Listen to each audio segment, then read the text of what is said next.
Hallelujah ഹല്ലേലൂയ hallelujah amen hallelujah ഹല്ലേലൂയ ഹല്ലേലൂയ ഹല്ലേലൂയ ഹല്ലേലൂയ ഹല്ലേലൂയ ഹല്ലേലൂയ യേശുവേ ഹല്ലേലൂയ ഹല്ലേലൂയ ഹല്ലേലൂയ ഹല്ലേലൂയ യേശുവേ നന്ദി നന്ദി കർത്താവേ ഹല്ലേലൂയ ഹല്ലേലൂയ ഹല്ലേലൂയ ആരാധന ആരാധന ഹല്ലേലൂയ ഹല്ലേലൂയ ഹല്ലേലൂയ ഹല്ലേലൂയ ഹല്ലേലൂയ യേശുവേ യേശുവേ രോഗാവസ്ഥകളെ സമർപ്പിച്ച് പ്രാർത്ഥിക്കുന്നു. ഹല്ലേലൂയ ഹല്ലേലൂയ ഹല്ലേലൂയ പ്രാർത്ഥിക്കുന്നു. പ്രത്യേക ജീവിത ദുരിതങ്ങളിലൂടെ കടന്നു പോകുന്ന മക്കളെ സമർപ്പിച്ച് പ്രാർത്ഥിക്കുന്നു. എല്ലാവരെയും ഈശോയെ അനുഗ്രഹിക്കണമേ എന്ന് പ്രാർത്ഥിക്കുന്നു.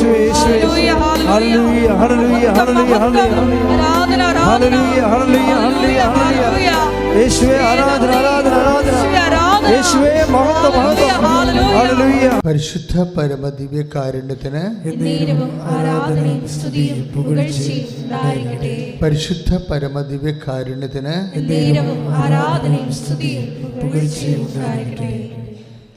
എൻ്റെ പ്രിയപ്പെട്ടവരെ, ഇപ്പോഴ് അർത്താറയിൽ എഴുന്നേറ്റ് നിൽക്കുന്ന സമയത്ത് എൻ്റെ മനസ്സിൽ വന്ന കർത്താവിൻ്റെ ഒരു ചിന്ത, ഈശോ തന്ന ചിന്തയാണെന്ന് ഞാനത് കരുതുകയാണ്.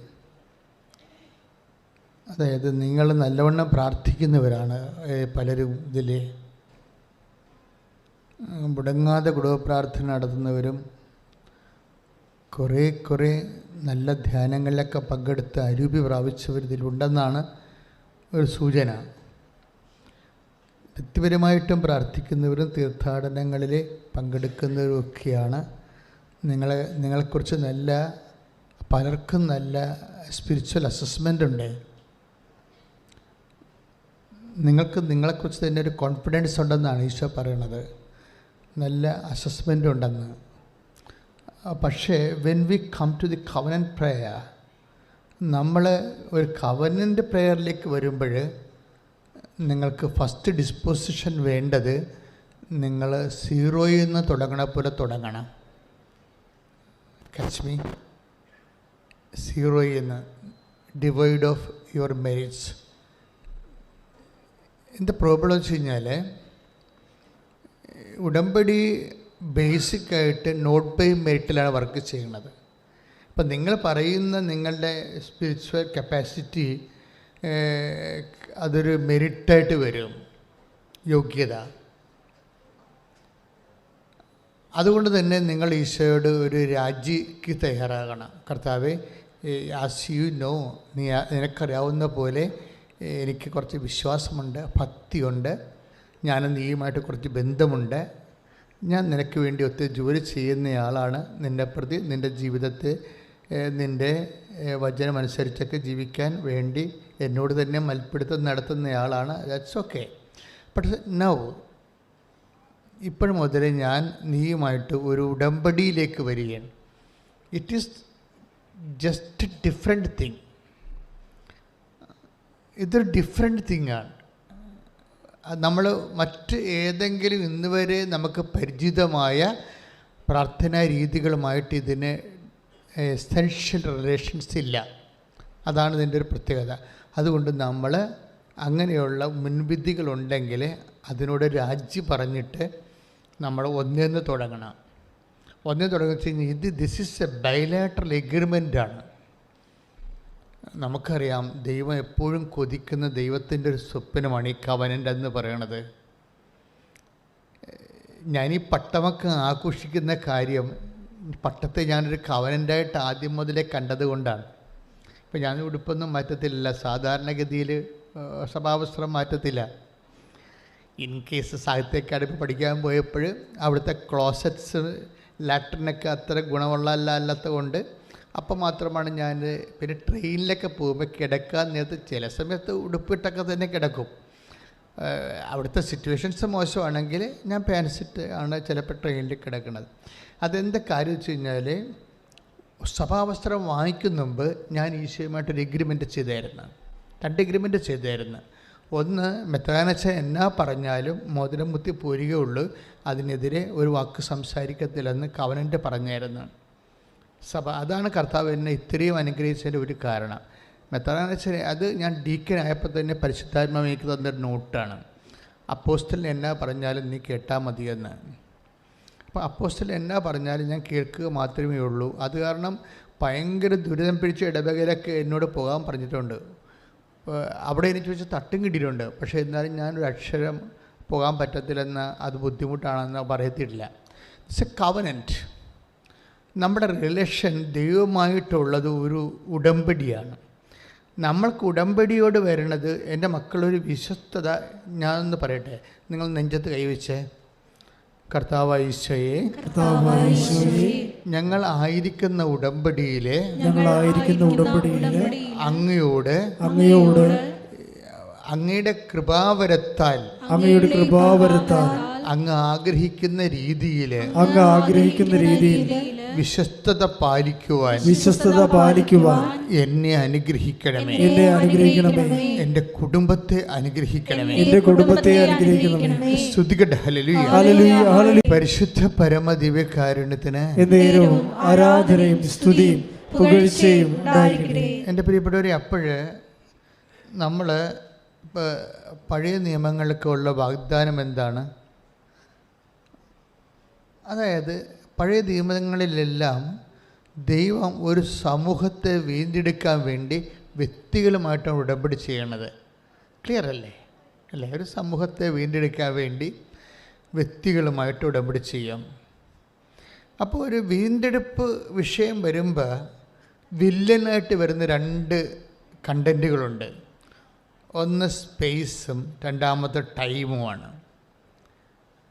വീണ്ടെടുപ്പ് വരുമ്പോൾ, ഒരു സമൂഹത്തിൻ്റെ വീണ്ടെടുപ്പ് വരുമ്പോൾ വില്ലനായിട്ട് വരുന്ന രണ്ട് കണ്ടൻറ്റ്. ഇപ്പോൾ നിങ്ങളുടെ തന്നെ പ്രശ്നം, നിങ്ങളുടെ തന്നെ വീണ്ടെടുപ്പ്, നിങ്ങളുടെ ജോലി, നിങ്ങളുടെ പാകോടമ്പടി, നിങ്ങളുടെ ജപ്തി നടപടി, നിങ്ങളുടെ ആരോഗ്യ പ്രശ്നങ്ങൾ, അതുപോലെ നിങ്ങളുടെ ബന്ധപ്പെട്ടുള്ള എല്ലാ സർവീസ് പ്രോബ്ലംസ്, ഒരു വ്യക്തിയുടെ വീണ്ടെടുപ്പുമായിട്ട് വരുന്ന ഒരു ദൈവം ആ ഉദ്യമത്തിലേക്ക് ഇൻവോൾവ് ആകുമ്പോൾ ദൈവത്തിന് കൺഫ്രണ്ട് ചെയ്യേണ്ട രണ്ട് എൻറ്റിറ്റീസ് ഉണ്ട്. ഒന്ന് പ്ലേസും ഒന്ന് ടൈമുമാണ്. ഇതിനെ അഡ്രസ്സ് ചെയ്യാതെ ഒരു മനുഷ്യനെ വീണ്ടെടുക്കാൻ പാടായിരിക്കും. പഴയ നിയമത്തിലൊക്കെ ദൈവം കൂടുതൽ അഡ്രസ്സ് ചെയ്തുകൊണ്ടിരുന്നത് സ്ഥലമാണ്. സ്ഥലത്തെ ദൈവം വിശുദ്ധീകരിക്കും, അല്ലെങ്കിൽ വിശുദ്ധീകരിക്കപ്പെട്ട സ്ഥലം ദൈവം അവർക്ക് കൊടുക്കും. നിൽക്കുന്ന സ്ഥലത്തെ വിശുദ്ധീകരിക്കുക, അല്ലെങ്കിൽ വിശുദ്ധീകരിക്കപ്പെട്ട സ്ഥലം കൊടുക്കുക. ഇത് രണ്ടും ഒരു നാണയത്തിൻ്റെ രണ്ട് വശങ്ങളാണ്. എന്ന് വെച്ചാൽ, എന്തിനാണ് നിങ്ങൾ വിശുദ്ധീകരിക്കുന്നത്? എന്തിനാണ് നീ ഇപ്പം തന്നെ മോസസിനോട് പറഞ്ഞു നീ നിൽക്കുന്ന സ്ഥലം പരിശുദ്ധമാണ് എന്ന് പറഞ്ഞു. പക്ഷേ അതേസമയം തന്നെ എബ്രാഹത്തിനോട് പറഞ്ഞു നീ നിൽക്കുന്ന സ്ഥലം വിശുദ്ധമല്ല എന്ന് പറഞ്ഞു. അതുകൊണ്ട് നീ പോരാൻ പറഞ്ഞു. സ്ഥലം ക്ലിയർ അല്ലേ? മോസസിനോട് പറഞ്ഞു നീ നിൽക്കുന്ന സ്ഥലം നീ നല്ല സ്ഥലത്താണ് വന്ന് എത്തിയിരിക്കണത്. അവർ ഇടിയുണ്ടാക്കി പോകുന്നതാണല്ലോ. ചില സമയത്ത് നമ്മൾ ഇടിയുണ്ടാക്കി കഴിയുമ്പോൾ ദൈവം തന്നെ ഇടിയുണ്ടാക്കാൻ സാഹചര്യം ഉണ്ടാക്കിയിട്ട് നമ്മൾ നല്ല സ്ഥലത്തേക്ക് കൊണ്ട്. അപ്പോൾ ഒരു വഴക്കുണ്ടായെന്ന് വിചാരിച്ചുകൊണ്ട് നിങ്ങൾ വിഷമിക്കൊന്നും വേണ്ട. നല്ല സ്ഥലത്ത് ചേട്ടാനിയമായിട്ടൊരു കൊളീഷൻ ഉണ്ടായി, അതിൻ്റെ പേരിൽ നിങ്ങൾ വിഷമിക്കൊന്നും വേണ്ട. നാത്തുമായിട്ടൊരു പോരുണ്ടായി, നിങ്ങൾ വിഷമിക്കേണ്ട. അപ്പോൾ ചിലപ്പോൾ അമ്മായിയും മരുമോളും തമ്മിൽ ഗുസ്തി ഉണ്ടായി, വിഷമിക്കേണ്ട. പക്ഷേ ആ ഒരു ഗുസ്തിയിലൂടെ ചിലപ്പോൾ ദൈവം നിങ്ങളെ നല്ല സ്ഥലത്തേക്ക്, വിശുദ്ധമായ സ്ഥലത്തേക്ക്, നിനക്ക് വളർന്ന് തഴച്ച് വളരാൻ പറ്റിയ സ്ഥലത്തേക്ക് ഷിഫ്റ്റ് ചെയ്തിരിക്കും. It's A shifting time. അതുകൊണ്ടാണ് എപ്പോഴും നമ്മൾ ശ്രദ്ധിക്കണത്, എന്തെങ്കിലും ഇഷ്യൂ ഉണ്ടാകുമ്പോൾ അതിൻ്റെ പറ്റി അയ്യോ അങ്ങനെ ഉണ്ടായില്ല, അമ്മയോട് അങ്ങനെ പറഞ്ഞില്ല, ചേട്ടനോട് അങ്ങനെ പറഞ്ഞില്ല, നാട്ടുകാരുടെ മുമ്പിൽ ഇങ്ങനെ എളിഭ്യനായില്ല, ഇങ്ങനെ ഒന്നും പഴയ കാര്യങ്ങളെ ഓർത്ത് ഒന്നും സങ്കടപ്പെടേണ്ട ഒരു കഥയുമില്ല. കർത്താവ് എന്തോ തീരുമാനിച്ചിട്ടാണ് എന്നെ ഗൈഡ് ചെയ്തുകൊണ്ടിരിക്കുകയാണ്. ദൈവത്തിന് എങ്ങനെ നമ്മളെ ഗൈഡ് ചെയ്യാൻ പറ്റും. അപ്പോൾ മോസസ് ഒരു ഇടി ഉണ്ടാക്കിയിട്ട് അവിടെ വന്നിരിക്കുന്നത്. ആരോട് ഇടി ഉണ്ടാക്കിയത്? ഒരു ഈജിപ്ഷ്യനുമായിട്ട് ഇടിയുണ്ടാക്കി അല്ലേ? Take the word of God. സ്തുതിക്കട്ടെ. ഹല്ലേലൂയ. Praise the Lord. Take the word of God. പുറപ്പാട് 2:11-12. പുറപ്പാട് 2:11-12. പ്രായപൂർത്തിയായതിനു ശേഷം പ്രായപൂർത്തിയായതിനു ശേഷം മോശ ഒരിക്കൽ തന്റെ സഹോദരരെ സന്ദർശിക്കാൻ പോയി. അവൻ അവരുടെ കഠിനാധ്വാനം നേരിൽ കണ്ടു. തത്സമയം സ്വജനത്തിൽപ്പെട്ട ഒരു ഹെബ്രായനെ ഒരു ഈജിപ്തുകാരൻ പ്രഹരിക്കുന്നത് കണ്ടു. അടിയുണ്ടായി. ഈജിപ്തുകാരൻ ഒരു യഹൂദനെ അടിക്കണത് കണ്ട് മോസസ് നേരിട്ട് കണ്ടു. അവൻ ചുറ്റും നോക്കി. മോസസിന്റെ രക്തം തിളച്ച് എന്താ സംഭവിച്ചിരിക്കുന്നത്? അവൻ ചുറ്റും നോക്കി. ആരുമില്ലെന്ന് കണ്ടപ്പോൾ ആ ഈജിപ്തുകാരനെ കൊന്ന് മണലിൽ മറവു ചെയ്തു. ഇതോടുകൂടി പ്രശ്നമായിപ്പോയി. ഒരു പ്രശ്നം, ഒരു വ്യക്തി ഒരു അവിശുദ്ധമായ സ്ഥലത്ത് നിന്ന് ഷിഫ്റ്റ് ചെയ്യുന്ന പ്രോസസ്സിങ് നോക്കണം. നിങ്ങളുടെ വീട്ടിലൊരു കലഹം ഉണ്ടായി എന്ന് വിചാരിച്ചുകൊണ്ട് ആ സ്ഥലം ചിലപ്പോൾ ദൈവം വിശുദ്ധീകരിക്കുന്നതിൻ്റെ ഭാഗമായിട്ട് വന്നതായിരിക്കും. അതുകൊണ്ട് നിങ്ങൾ വിഷമിക്കൊന്നും വേണ്ട. ഇവിടെ പുറത്തോട്ട് സമാധാനം ഇല്ല എന്ന് പറഞ്ഞാൽ പരാകുകയല്ല വേണ്ടത്. കർത്താവ് ഇതിനേക്കാൾ എന്തോ നല്ലത് എനിക്ക് തരാൻ പോകുന്നു. ചില സൂചന അത്രയേ ഉള്ളൂ. നമ്മളെല്ലാവരും മാറി താമസിച്ചിരിക്കണം. എല്ലാം ഈ ഒരു അവസ്ഥയിലാണ്. എല്ലാവരും നല്ല മനസ്സോടുകൂടിയൊന്നും ഒരിക്കലും ആരും മാറി താമസിച്ച് ഞാൻ കണ്ടിട്ടില്ല. ഞാനാണ് ഈ ഇടയ്ക്ക് 10,700 വീടുകൾ ഞാൻ പാല് കാച്ചിട്ടുണ്ട്. ഒക്കെ പാല് കാച്ചാൻ വേണ്ടി ചെല്ലുമ്പോൾ പല ആൾക്കാരും അവിടെ കാണാനില്ല. എന്താണ്? മരുമകളും അവളുടെ അമ്മയും ഉണ്ടാവും. അപ്പോൾ ഞാൻ ചോദിച്ചു, ചെറുക്കൻ്റെ അമ്മ എന്തി, ഭർത്താവിൻ്റെ അമ്മ എന്തി? അമ്മയെ വിളിച്ച് വന്നില്ലെന്ന് പറയും. ഞാൻ വിളിച്ചുകൊണ്ട് വരാൻ പറയും. ഞാൻ ഇവിടെ അവർ വന്നിട്ട് മാത്രമേ ഞാനിത് പാല് കാച്ചുള്ളൂ എന്ന് പറയും. കാര്യം നമ്മളെ സംബന്ധിച്ചിടത്തോളം എൻ്റെ ഡ്യൂട്ടിയാണത്. അപ്പോൾ ഇങ്ങനെ ഓരോ വിഷയം വരുമ്പോൾ ഇതുപോലെ ഇഷ്യൂസ് ഉണ്ടാകും. പക്ഷേ ഇഷ്യൂസ് ഉണ്ടാകുമ്പോൾ അവരെന്നോട് അങ്ങനെ പറഞ്ഞില്ലേ, ഇവരെന്നോട് ഇങ്ങനെ പറഞ്ഞില്ലേ, അങ്ങനെയല്ല നമ്മൾ ചിന്തിക്കേണ്ടത്. ദൈവം എന്തോ ഉദ്ദേശിക്കുന്നുണ്ട്. മനസ്സിലായില്ലേ? അപ്പോൾ നിങ്ങൾ സൈലൻ്റ് ആകണം. മനസ്സിലായില്ലേ? വിഷയത്തിൽ എപ്പോഴും എന്താ ചെയ്യണം? സൈലൻ്റ് ആകണം. ബൈബിളിൻ്റെ ഭാഷ പറഞ്ഞു കഴിഞ്ഞാൽ ഈ ഇളകി മറിയുന്ന ആൾക്കാരായി മാറരുത്. ഇപ്പോൾ അവരങ്ങനെ എന്നോട് അങ്ങനെ ചെയ്തില്ലേ, ഇങ്ങനെ ചെയ്തില്ലേ, ഞാനിപ്പോൾ അങ്ങനെ സംസാരിക്കാൻ പാടില്ലായിരുന്നു, ഞാൻ അത്തരം സംസാരിച്ചത് ഭാഗയുടെ ഇനി ഏത് കാലത്ത് ക്ഷമ പറഞ്ഞ് അവർ ഏക്കുക. ഇങ്ങനെ നമ്മൾ തന്നെ ഇളകി മറിയും. നമ്മളിതിന് മറ്റുള്ളവരെയും കൂടി ചിന്തിക്കുമ്പോൾ നമ്മളിങ്ങനെ കുഴഞ്ഞു മറിയും. കുഴഞ്ഞ ചേറ്റിൽ നിന്ന് നമ്മൾ രക്ഷപ്പെടണമെന്ന് ബൈബിൾ ആഗ്രഹിക്കുന്നുണ്ട്. കുഴഞ്ഞ ചേറ്റിൽ നിന്ന്. ഇപ്പോൾ നമ്മുടെ ഈ മനസ്സിലിങ്ങനെ ഇളക്കമില്ലേ എപ്പോഴും? എന്തെങ്കിലും സംഭവിച്ചു കഴിയുമ്പോൾ നിരാശ, സങ്കടം, അയ്യോ അങ്ങനെ സംഭവിച്ചല്ല, അമ്മയോട് അങ്ങനെ പറയേണ്ടി വന്നല്ല, എനിക്കങ്ങനെ ചെയ്യേണ്ടി വന്നല്ല, ഇങ്ങനെയൊക്കെ വരുമ്പോൾ ഒരു ഇളക്കം വരത്തില്ലേ? നമ്മുടെ മനസ്സിൽ തന്നെ ഒരു കുഴഞ്ഞ മനസ്സിലായിരിക്കും. നമുക്ക് ഉറക്കമില്ല, സ്വസ്ഥതയില്ല. അപ്പോൾ ഒരു ബൈബിൾ ഇതിനെ കുഴഞ്ഞ ചേറെന്നാണ് പറയണത്. കുഴഞ്ഞ ചേറിൽ നിന്ന് ബൈബിൾ ഷിഫ്റ്റ് ചെയ്യണം. എങ്ങോട്ടാണെന്നറിയാവോ? പാറപ്പുറത്തേക്ക് ഷിഫ്റ്റ് ചെയ്യും. അതാണ് ബൈബിളിൻ്റെ രീതി.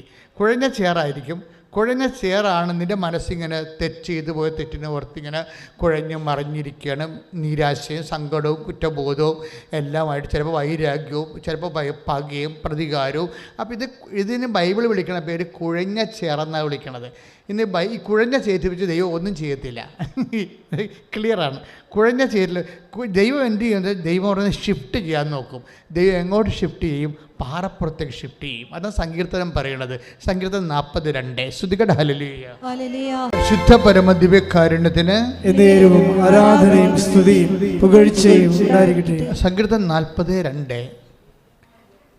സങ്കീർത്തനം 42. ഭീകരമായ ഗർത്തത്തിൽ നിന്നും എന്ന് പറഞ്ഞ ഭീകരമായ ഗർത്തത്തിൽ നിന്നും കുഴഞ്ഞ ചേറ്റിൽ നിന്നും അവിടുന്ന് എന്നെ കയറ്റി. എവിടെ കയറ്റി എന്ന് പറഞ്ഞോളൂ. അടുത്ത വചനം വായിച്ചോളൂ. എന്റെ പാദങ്ങൾ പാറയിൽ ഉറപ്പിച്ചു, കാൽവയ്പ്പുകൾ സുരക്ഷിതമാക്കി. അപ്പം നേരത്തെ കാൽവയ്പ്പുകൾ സുരക്ഷിതമല്ലായിരുന്നു. അതാണ് വിഷയം. അപ്പം ദൈവം ഒരു ഷിഫ്റ്റിങ് നടത്തും. ചില സമയത്ത് മോസസിനെ ഷിഫ്റ്റ് ചെയ്യണം. കണ്ടില്ലേ? മോസസ് നിൽക്കുന്ന സ്ഥലത്ത് എന്താ സംഭവിച്ചിരിക്കുന്നത്? അവൻ അവൻ്റെ സഹോദരന്മാരെ കാണാൻ പോയി. സഹോദരന്മാരെ കണ്ടപ്പോൾ ഇസ്രായേൽ സമൂഹത്തെ കാണാൻ പോയതാണ്. കണ്ടപ്പോൾ അവന് സങ്കടം വന്ന്. കാര്യം എന്താണ്? വൈക്കോലും വേണ്ട സംഭവങ്ങളൊന്നും കൊടുക്കത്തില്ല. അപ്പോൾ ഇഷ്ടികയുടെ എണ്ണം ഫറവ് കുറക്കണില്ല. അപ്പോൾ കുറഞ്ഞ റിസോഴ്സ് കൊണ്ട്, വിഭവങ്ങൾ കൊണ്ട് കൂടുതൽ ക്വാണ്ടിറ്റീസ് ഉണ്ടാക്കാൻ വേണ്ടി വരുമ്പോൾ അവരടിയും മേടിക്കുന്നുണ്ട്. അങ്ങനെ അവസ്ഥ ഈജിപ്തുകാരനോട് മോസസിന് വെറുപ്പായി. ഈജിപ്തുകാരുടെ മൊത്തമുള്ള വെറുപ്പാണ് ഒരു ഈജിപ്തുകാരനെ കിട്ടിയപ്പോൾ അവനെ പിടിച്ച് കൊന്ന് മണ്ണിൽ പൊത്തിക്കളഞ്ഞത്. പക്ഷെ ഉടനെ ദൈവം ഈ കുഴഞ്ഞ ചേറ്റിൽ നിന്ന് ഇവനെ ഷിഫ്റ്റ് ചെയ്യണേ കാണാം, അവിശുദ്ധമായ സ്ഥലത്ത് നിന്ന്. അപ്പം നമ്മളെ അവിശുദ്ധമായ സ്ഥലത്ത് വീണ്ടും നിന്നാൽ കൂടുതൽ ഇഷ്യൂസ് ഉണ്ടായിക്കൊണ്ടിരിക്കും. You must be shifted. അത് നിങ്ങൾ പറയണം, കർത്താവേ എന്നെ ഷിഫ്റ്റ് ചെയ്യണമെന്ന് പറയണം. നിങ്ങളുടെ മാനസികാവസ്ഥയായാം, പെരുമാറ്റ രീതികളാകാം. ഇപ്പം നിങ്ങൾ നിൽക്കുന്ന സ്ഥലത്ത് നിങ്ങൾക്ക് സ്വസ്ഥതയും സമാധാനം കിട്ടുന്നില്ലെങ്കിൽ നിങ്ങൾ കുഴഞ്ഞ ചേറ്റിലാണ് നിൽക്കുന്നത്. അപ്പോൾ കുഴഞ്ഞ ചേറ്റിൽ നിന്നാൽ ഉടനെ നിങ്ങൾക്ക് കിട്ടാനുള്ള വാഗ്ദാനം എന്താണ്? നിങ്ങളെ പാറയ്ക്ക് ദൈവം ഷിഫ്റ്റ് ചെയ്യും. അതാണ് വിഷയം. അപ്പോൾ തീർച്ചയായിട്ടും ഷിഫ്റ്റിങ് ഒരു പ്രധാനപ്പെട്ട ബൈബിളിലെ ഒരു പ്രധാനപ്പെട്ട രീതി. ഇപ്പോൾ പഴയ നിയമത്തിൽ എന്ന് പറയുന്നത് സ്ഥലമാണ് അഡ്രസ്സ് ചെയ്യണത്. ഇപ്പോൾ മോസസിനോടും ഇപ്പോൾ എബ്രാഹും അങ്ങനെ ചെയ്തത്. എബ്രാഹത്തിന് അതാണ് സംഭവിച്ചത്. അങ്ങേരും ഇതുപോലെ കുഴഞ്ഞ ചേറ്റി കിടക്കിയിരുന്നു. വിഗ്രഹാരാധനയും ദൈവത്തിനെ അറിയാത്ത ആൾക്കാരും പലതരത്തിലുള്ള പാപമാലിന്യങ്ങളിൽ പെട്ട മനുഷ്യരും അങ്ങനെ കുഴഞ്ഞ ഒരു ചേറ്റിൽ കിടക്കുന്ന അവസ്ഥയിൽ നിന്ന് എബ്രാഹത്തിനെ ദൈവം ഷിഫ്റ്റ് ചെയ്യും. ഹാരാനിൽ നിന്ന് വിളിച്ചോണ്ട് പോരും, കാനാൻ ദേശത്തേക്ക് വിളിച്ചോണ്ട് പോരും. അപ്പോൾ ദൈവം ഈ ഷിഫ്റ്റിംഗ് എന്ന് പറയുന്ന പ്രധാനപ്പെട്ട വിഷയമാണ്. അത് നമ്മുടെ ഒരു അവകാശമാണ്. മനസ്സിലായ? സങ്കടപ്പെടുന്ന എല്ലാവരുടെയും അവകാശമാണ് സങ്കേതമെന്ന് പറയണത്. മനസ്സിലായില്ലേ? സുരക്ഷിത സങ്കേതം. സങ്കടപ്പെടുന്ന എല്ലാവരുടെയും അവകാശമാണ് സുരക്ഷിതമായ സങ്കേതം. അത് നമ്മുടെ റൈറ്റാണ്. പക്ഷേ ഇത് പ്രോബ്ലം എന്ന് വെച്ച് കഴിഞ്ഞാൽ ഇതെങ്ങനെയാണ് പെട്ടെന്ന് ഒരു സുരക്ഷിത സങ്കേതം? ബൈബിളിൽ തന്നെ ദൈവത്തെ വിളിക്കണത് സുരക്ഷിത സങ്കേതമെന്നാണ് വിളിക്കണത്. കർത്താവിൻ്റെ സങ്കേതവും പാറയും കോട്ടയുമാണ്. Take the word of God. സ്തുതിക്കട്ടെ. ഹല്ലേലൂയ. പരിശുദ്ധ പരമ ദിവ്യ കാരുണ്യത്തിന് ആരാധനയും സ്തുതിയും പുകഴ്ചയും ഉണ്ടായിരിക്കട്ടെ. 91 സങ്കീർത്തനം 2 തിരുവചനം. സങ്കീർത്തനം 91:2. കർത്താവിനോട് എന്റെ സങ്കേതവും എന്റെ കോട്ടയും ഞാൻ ആശ്രയിക്കുന്ന എന്റെ ദൈവവും എന്ന് പറയും.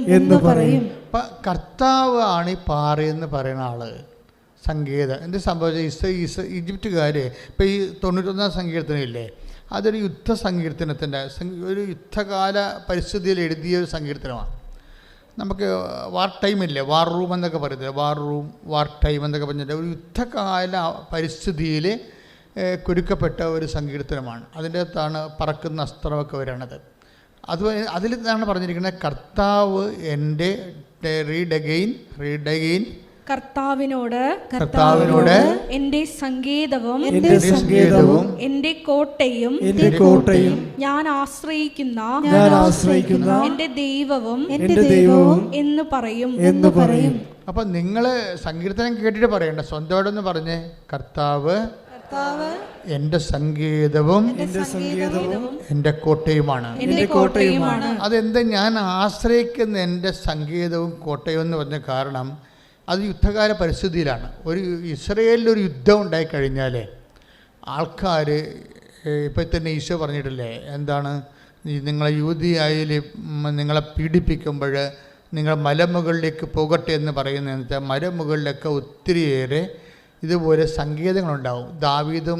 ദാവീദും സാവോളും തമ്മിൽ യുദ്ധം ചെയ്തപ്പോഴും സാവോള് ഒളിച്ചിരുന്നതും അതുപോലെ തന്നെ ദാവീദ് ഒളിച്ചിരുന്നതുമൊക്കെ ഇതുപോലെ ഗുഹയിലാണ്. ഇതിനാണ് സങ്കേതമെന്ന് പറയണത്. മലയിലെ സങ്കേതമെന്ന് പറയണത് മലയിലെ പാറയിടുക്കും ഗുഹകളുമാണ്. എന്ന് വെച്ചാൽ ഇത് ഇസ്രയേൽ ജീവൻ രക്ഷിക്കാൻ വേണ്ടി അവരുടെ ജിയോഗ്രഫിക്കൽ റീജിയനിൽ അവരനുഭവിച്ച ഒരു വലിയ സുരക്ഷിത സങ്കേതമാണ്. അതവർ ദൈവത്തേക്ക് ആട്രിബ്യൂട്ട് ചെയ്യുകയാണ്. എന്താണ് കാരണം? ഏത് ഗുഹയിലിരുന്നാലും ശത്രുക്കൾ വന്ന്, ഇപ്പം സാവോൾ ഗുഹയിലിരുന്നപ്പോൾ സാവോൾ വന്ന് അദ്ദേഹത്തിൻ്റെ മേലേക്ക് മുറിച്ചുകൊണ്ട് പോയില്ലേ? അപ്പോൾ അതൊന്നും സുരക്ഷിത സങ്കേതമാണെന്ന് പറഞ്ഞാൽ സുരക്ഷിതമല്ലല്ലോ.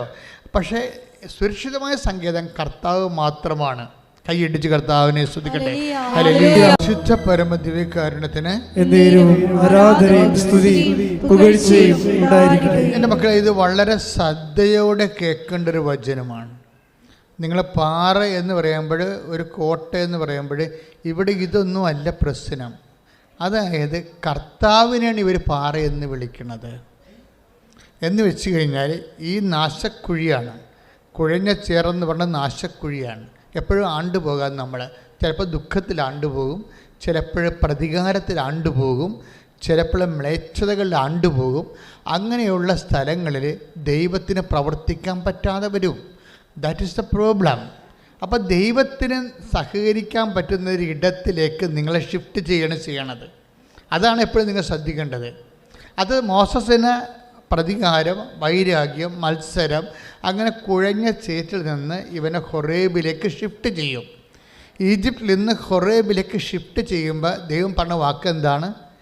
എനിക്കിവിടെ വെച്ച് നിന്നെ സഹായിക്കാനും നിന്നോട് കൂടെ പ്രവർത്തിക്കാനും പറ്റുന്ന ഒരു ഇടമാണ്. നിൻ്റെ ചെരുപ്പ് ഊരി വെക്കണം. അത് പിന്നെ എന്ത് ചെയ്യണം? നീ നിൽക്കുന്ന സ്ഥലം പരിശുദ്ധം. നീ നിൽക്കുന്ന സ്ഥലം പരിശുദ്ധം എന്ന് പറയുമ്പോൾ എല്ലാ സ്ഥലവും പരിശുദ്ധമാണ്. എന്താ അവിടെ ഉദ്ദേശിക്കുന്നത്? എപ്പോഴാണ് നമ്മൾ ഒരു കൺവേർഷൻ നമുക്ക് സംഭവിക്കുന്നത്, അപ്പോൾ ആ സ്ഥലം പരിശുദ്ധമായിട്ട് മാറും. ദൈവത്തിന് ഇൻട്രാക്ട് ചെയ്യാൻ പറ്റുന്ന കമ്മ്യൂണിക്കബിൾ ഏരിയ ആയിട്ട് മാറും. അതായത് കമ്മ്യൂണിക്കേഷൻ ഫ്രണ്ട്ലിയാക്കി മാറ്റണം. അതായത് ഉടമ്പടിയുടെ പ്രധാനപ്പെട്ട ഒരു പ്രീ റെക്വിസിറ്റാണിത്. അതായത് നിങ്ങളെ ദൈവത്തിന് കമ്മ്യൂണിക്കേറ്റ് ചെയ്യാൻ പറ്റുന്ന കമ്മ്യൂണിക്കേഷൻ ഫ്രണ്ട്ലിയാക്കി മാറ്റുക. എന്താ സംഭവം? ഹൊറേബിലേക്ക് മോസസിനെ വിളിച്ചുകൊണ്ട് പോകുമ്പോൾ പറയണത് എന്താണ്? നീ നിൽക്കുന്ന ഇടം പരിശുദ്ധമാണ്. അപ്പം നേരത്തെ നീ പ്രതികാരവും വൈരാഗ്യവും മത്സരവും എല്ലാം നാശക്കുഴിയിൽ കുഴഞ്ഞ ചേറ്റി കിടക്കുകയായിരുന്നു. അവിടുന്ന് ഞാൻ നിന്നെ തിരിച്ച് വിളിച്ചിരിക്കുകയാണ്. ഇനി എന്താ വിളിക്കുമ്പോൾ ഈ പാറപ്പുറമെന്ന് പറയണത് പോലെ തന്നെ പറയണത് ഒരു നാച്ചുറലായിട്ട് സംഭവിക്കുന്ന പാറയല്ല ഉദ്ദേശിക്കുന്നത്. മറിച്ച് ഒരു വ്യക്തി പാറയായിട്ട് കൺവേർഷൻ ചെയ്യും.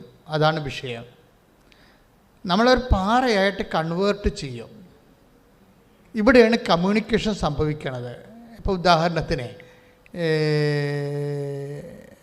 ഇപ്പോഴും മത്തായി ശ്രീകാട് സുവിശേഷം 7:24 ശ്രുതികട്ടെ. ഹല്ലേലൂയ. മത്തായി 7:24 എന്റെ ഈ വചനങ്ങൾ ശ്രവിക്കുകയും എന്റെ ഈ വചനങ്ങൾ ശ്രവിക്കുകയും എന്റെ ഈ വചനങ്ങൾ ശ്രവിക്കുകയും ശ്രദ്ധ പറ എന്റെ ഈ വചനങ്ങൾ ശ്രവിക്കുകയും എന്റെ ഈ വചനങ്ങൾ ശ്രവിക്കുകയും അവ അനുസരിക്കുകയും ചെയ്യുന്നവൻ പാറമേൽ ഭവനം പണിത വിവേകമതിയായ മനുഷ്യന് തുല്യനായിരിക്കും. ഇതാണ് ഇതിന്റെ ഗുഡൻസ് എന്ന് പറയുന്നത്. വേറെ ചുമ്മാ പാറയും മണ്ണും പറയുകയല്ല. അതായത് വളരെ ശാസ്ത്രീയമായിട്ടാണ് ബൈബിള് ഒരു വ്യക്തിയുടെ ആധ്യാത്മികതയെ ബിൽഡപ്പ് ചെയ്യുന്നത്. അതായത് ഇങ്ങനെ കുഴഞ്ഞു മറിഞ്ഞ് എല്ലാ വിഷയങ്ങളോടും ആവശ്യമില്ലാതെ പ്രതികരിക്കുകയും ചിലപ്പോൾ നമ്മൾ തന്നെ വീക്ക് വാങ്ങിക്കും, ചിലപ്പോൾ നാട്ടുകാരൊക്കെ ചിലപ്പോൾ അവർക്ക് തിരിച്ച് പണി കൊടുക്കും. ഇങ്ങനെ നാശക്കുഴി കിടന്ന് കുഴഞ്ഞു മറിഞ്ഞ് കിടന്ന ആൾക്കാരെ വീണ്ടെടുക്കാനും ദൈവത്തിന് കമ്മ്യൂണിക്കേറ്റ് ചെയ്യാൻ പറ്റുന്ന ഒരു സിറ്റുവേഷൻ ക്രിയേറ്റ് ചെയ്യാൻ വേണ്ടി ദൈവം കൊടുക്കുന്ന ഫസ്റ്റ് ഡോസ് എന്താണത്? വചനം. അതാണ് ഈ പറഞ്ഞിരിക്കുന്നത്. അതായത് എൻ്റെ ഈ വചനം കേൾക്കുകയും എൻ്റെ ഈ വചനം കേൾക്കുകയും അതനുസരിച്ച് ജീവിക്കുകയും ചെയ്യുന്നവര് പാറമേൽ തൻ്റെ ഭവനം പണി ചെയ്ത ബുദ്ധിമാനായ മനുഷ്യന് തുല്യനാണ്.